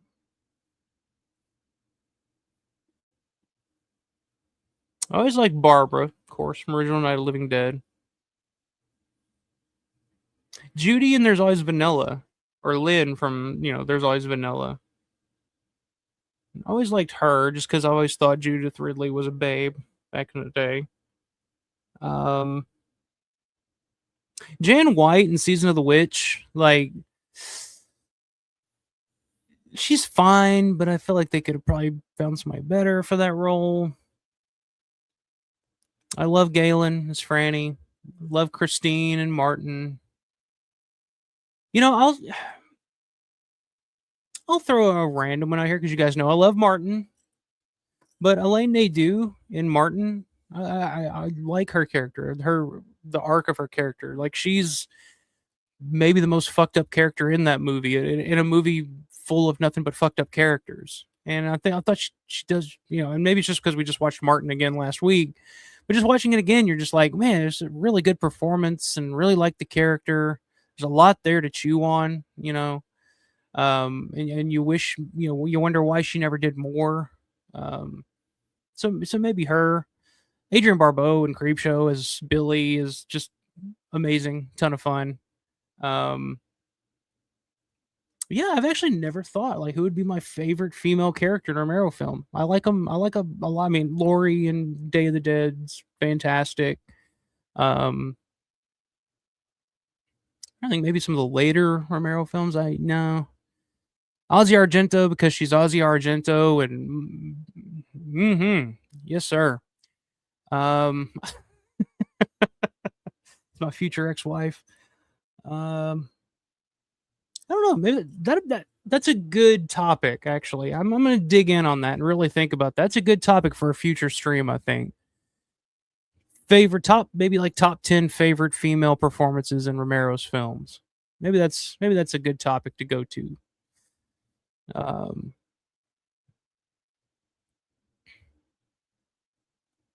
Art the Clown was there. That dude's. I mean, I'm not a huge fan of those movies, but man, his performance in those Terrifier movies that makes the movie for me. And I think that's what separates those movies from anything else. Like, That dude's really charismatic and just captures your attention when he's on the screen. Talking about Shockmaster, Tugboat. Tugboat was pretty stupid. I don't know what the hell that gimmick was about. Lloyd Kaufman was there. Hey, there you go. There's a legend. Meet while you can. He's not getting any younger, that's for sure. I agree with that, actually. Stop making zombie movies action movies, for starters. I agree with that. I want an old school, like I mentioned, I want an old school fucking Fulci-esque zombie film. That's what I want. Just make it creepy, gothic, fucking gory, but make it scary again. I want somebody to make it a fucking scary movie again. Like, can that happen? I don't know. But I agree. That's a good fucking point. I dig that. Assassin saying Warm Bodies was a dark comedy starring Nicholas Hoult from the zombies' perspective in a Romeo and Juliet plot. Okay. Haven't seen it, so maybe I'll check that out. Something different. People thought Blair Witch was real because in 99 the internet was still relatively new on a mass scale, so people were convincing themselves it was real because of viral marketing. That's true.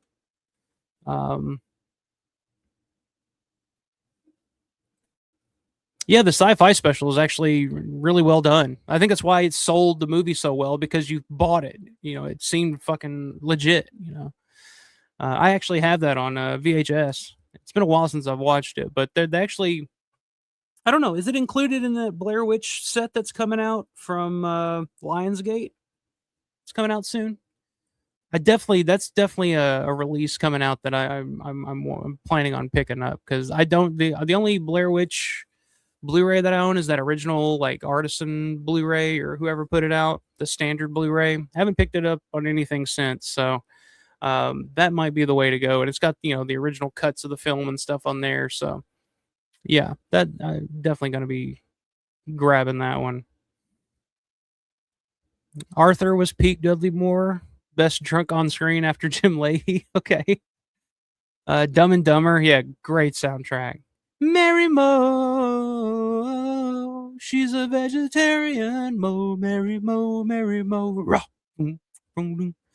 Yeah, love Dumb and Dumber, guys. That's one of those movies that I can quote all day long. One Cut of the Dead. I have not seen One Cut of the Dead. That's one I've heard people talk about, but I haven't actually seen it. Yeah, no. Jack Black is George Romero. Absolutely not. No. I wouldn't cast Jack Black in anything, to be honest with you. Timothy Oliphant as George? Possibly. I think he could do it. Yeah, good point. Jack Black isn't tall enough to play George, for sure. And yeah, we mentioned that earlier. Hayden Panettiere. Rest in peace. Yeah. Losing a lot of them. And some we're finding out tonight. So it's kind of a bummer of a show to begin things, but we've moved on to Shockmaster and abortions, so it's lightened up. T2 is more of a popcorn film. T1 was a dark sci-fi action bordering on horror. Yeah, T2 is definitely more of an action film for sure. I think there's a little more heart to T2. Like, T2 is one of those movies, and I'm not ashamed to admit this, T2 is one of those movies that I will shed a tear at the end. When everything's all said and done, and he's standing there and he says, I have to go, like, I got to kill the chip in my head. And Eddie Furlong, John Connor, is like, no, don't go, because it's the only father figure. This machine is literally the best father figure this kid's ever had in his life, and now he even has to leave. And the line when Schwarzenegger says, it's such a powerful line, it means so much. When he's when he sees Furlong crying, he's like, I know now why you cry, but it's something I can never do. And he fucking lowers himself into that fucking yeah. The music, the swelling of the music, it's perfect. Gives me chills every time, and I'll shed a tear. I don't care what anybody says. But yeah, two different movies. Love them both, but if I had to pick one, T2 it's hard to beat. My favorite action movie ever, probably. A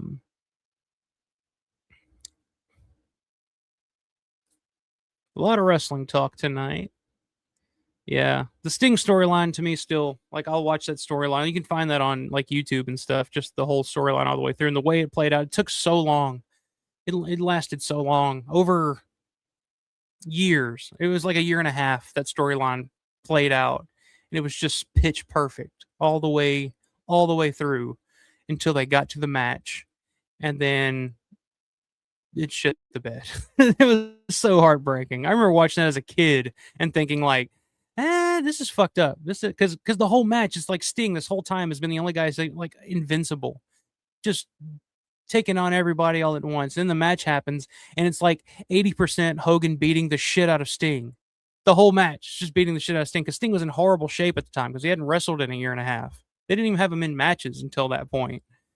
And the whole thing is just Hogan beating the shit out of Sting, and then at the end, that weird finish where you're just like, what the hell happened? Yeah. It went, ooh, going up, shit the bed right at the end. Rick's saying, for me, Fran, hands down, Galen Ross is a very underrated actress, in my opinion. Yeah, I agree. I love that character, and they are the story arc, the character arc that she goes through. I think her performance is pretty underrated in a lot of ways.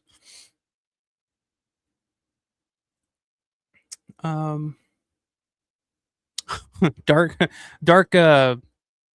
is it Dark Fantasy, or was it what's her name? Dark because there was another wrestler during that time, Dark or Valet or whatever. It wasn't Dark Fantasy, was it? It was another. I can't remember what the fuck her name is. That's a good one, Steven. That's a good one. The Yeti! It's the Yeti! I don't know what the fuck Shivani was thinking. It's the Yeti! Glacier, Sub-Zero knockoff wrestler. Hey, that was pretty cool back in the day. When you were a kid fucking playing Mortal Kombat, and all of a sudden WCW has this guy coming out looking like fucking Sub-Zero. They had that whole little group there. It was like Wrath and Mortis, and like it's like this whole little stable of like Mortal Kombat-esque characters that they had. That was cool back in the day. Rick says, did not Ozzy Argento grow up around all the zombie props hung around George Romero when he went to Italy to write Dawn of the Dead? She grew up, she grew up Dario's daughter, so she grew up around all kinds of fucked up shit. I mean, she was in Dario's films as, a teenager. So yeah, she was, baptized into the horror genre at an early age. Chance, I went on a blind date a few years ago and I mentioned Dumb and Dumber, and she said she hated the movie, went to the restroom, never went back to the table. Good man. That's exactly what you should have done. Exactly what you should have done. It wasn't going to work out. I could have told you that from the beginning. I like the dark ending of T1, even though the heroes saved the day. All they really did was preserve the timeline of horrific things to come. Yeah, that's true. I like that ending as well. There's a storm coming. You're very beautiful, senor. T2 or Aliens? T2 for me. I'm not a big Aliens guy. I've never been big on Aliens for some reason. But yeah, T2 all the way for me. There you go. Philip Seymour Hoffman could have done George justice. Philip Seymour Hoffman could have done anybody justice. So yeah, I'm wholeheartedly agree with that. There you go. Dark Journey. That's what I'm thinking of. Dark Journey. There you go. Yeah, Dark Journey been a long time. Yeah. It's been what? 40, 45 years? Come on, man. Let's be real. ECW is the most fun from 95 to 97, changing many aspects of what WWE would go on to infuse in their own products. Man, I went through a period there, like in my late teens, early 20s, where I was just obsessed with ECW. Like, I didn't watch it during the time when it was on, but going back, that was like my angry, rebellious period, I guess. But looking back on it now, like a lot of that shit was just like, this is not good. Like they had some good wrestling on there. Some of the characters, some of the storylines were interesting, but there was a lot of shit on ECW back in the day that was just kind of like, looking back on it, just like, maybe, I don't know. Maybe this wasn't as good as I was thinking at the time. But all right, I'm at the bottom. I got to the bottom. Hope I answered as many questions as best as I could. I tried. If I couldn't answer your question, it's something I have to think on. But that's the thing. Like, I don't know what you guys are going to ask, so I can't prepare for any of this shit. So I'm trying to just come up with answers off the top of my head. But we got to the bottom, answered some questions, touched on some fun topics tonight. This was a lot of fun.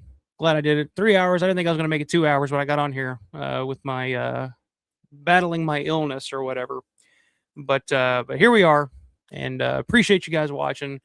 Big shout out again for the truck and all the goodies and the secret package that Paul sent. So shout out Paul Farber, you're the man, and hope to get you back on the channel here soon for something. And what else? Thoughts are with Tom and all the shit that he's going through right now with the house fire and everything. Hopefully he bounces back from that fairly quickly. And he's going to be at Living Dead Weekend in October. So that's the perfect opportunity to go up, get an autograph, buy something off of his table, help him out. So keep that in mind if you plan on going to Living Dead Weekend in October, which is coming up. It's coming up quick, man. It feels like June just ended, but then October's right around the corner. So keep an eye out on that. I think they're going to be announcing the screenings and some new guests coming up soon. So keep an eye out on all that. What do I got coming up on the channel? Like I said, Dave Beery on August 29th, Collecting the Dead. If you guys want to see some killer collectibles, and I'm not just talking about like shit that you can just buy. Like Dave's got screen use, props, and all kinds of shit from all of George's films that he's collected for many, many years. Can't wait to get him on and see what he's got to show us. Super cool dude as well. So be prepared. Stay tuned for that. Again, tune in on Thursday. This coming Thursday, I will be on Grande's Graveyard with the man himself, Mr. John Grande, as well as, or I see my voice is starting to go now. I mentioned it, and now it's starting to happen. Excuse me. But I'll be on there with Landrum as well, Matt Landrum, Drone of the Dead, talking about Paradise Lost and the West Memphis 3 case. Can't wait to talk about that because it's another rabbit hole that I love to go down at least once or twice a year. So yeah, tune in for that on Thursday, 7:05 my time, so 8:05 Eastern time. Go over there, subscribe to his channel, Grande's Graveyard. And yeah, I think that's all I got to promote right now. Check out shop.alpharomero.store. Just put up a couple of new Martin-related t-shirts just for you, Steven. So go check those out. Usually a sale going on, so hopefully maybe you'll catch a good 35-40% off on those t-shirts. But you can also get mugs, hoodies, starting to cool down a little bit. Summer's coming to an end. It's time to up your hoodie game a little bit. So go over there, check out what I got. Always hit that like button, guys. It helps out. Like we talk about on the Revival House. It's not for my ego or just because I want everybody to like my shit. It helps out with YouTube and getting my shit out there and spreading the word. So hit the like button. And like I said, if you stumbled upon this by happenstance tonight, it's your lucky night. Make sure you subscribe to the channel. Always got more stuff in the pipeline. Lots of conversations. And we come here every weekend to share our love of Romero and horror and hang out and talk and just have a good old time. So do all that fun shit. But before I go, one more time for my boy Jeff here. Let's do it before we get out of here. One more time.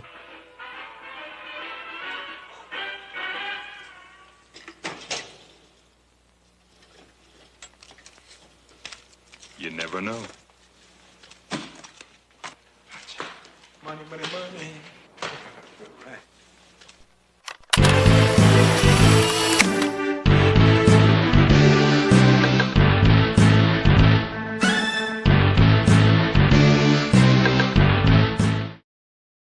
Down is up. Jeff, thank you so much, man. I appreciate it. 1979, great year. Great year. Love what you do there. 1979 super chat. Thanks for a great show, Michael, and the best everyone. Yeah, man. Thanks for hanging out, tuning in. Like I said, check out the memberships, 2 tiers, Cellar Dweller tier, basic tier. If you just want to shoot a couple of bucks my way, once a month, just to have early access to new videos. You can have access to the Alpha Romero Discord as well, where we all go hang out, talk, share photos, share collectibles, share stories, news, anything and everything. That's where we hang out. We talk Romero, horror, anything going on in the world. And we also got the Ritz tier where you can get exclusive live streams like the one I just did on Wednesday. For a couple bucks more, you get exclusive live streams, exclusive videos, and yeah. So check that out as well. I always forget about that, but from one of my Ritz members here, Mr. Jeff, down is up. Thank you very much, man. I appreciate it. Good to see everybody in here. Thanks for the questions. Like I said, hopefully I answered them sufficiently enough. Shit, I lost my place. I was gonna say hi to everybody individually. All right, here we go. Yeah, Ed, always a pleasure, man. And everybody check out Ed's channel. Like I said, all this wrestling talk tonight. If you dig wrestling, shoot interviews and behind the scenes stories, go check out Ed's channel. He's been dropping some really cool shit here lately. Everybody shitting on ECW now. Literal mud show. ECW's glorified mud show. Yeah, pretty much. Steven, always a pleasure, man. Always good to see you. Fun show. Good night, everyone. Good night, Steven. Have a good night. It's been interesting. Talk to you all later. Absolutely, Larry. We'll talk to you soon, my man. Thanks, Fat Pick the Conqueror. Great show. Have a good night, my man. You know you want one of those Martin shirts. You know you want them. You know you got to do it, man. You know you got to do it. Chance, always good to see you, my man. Thank you, brother. But yeah, been fun. I will catch you guys next weekend. Stay tuned. More shit dropping on the channel. The weeks to come. But until then, you guys know the deal. Everybody stay safe, stay prepared, but always stay scared. We must not be lulled by the concept that these are our family members or our friends. They are not. They will not respond to such emotions. What the hell are they? They're us, that's all. There's no more room in hell.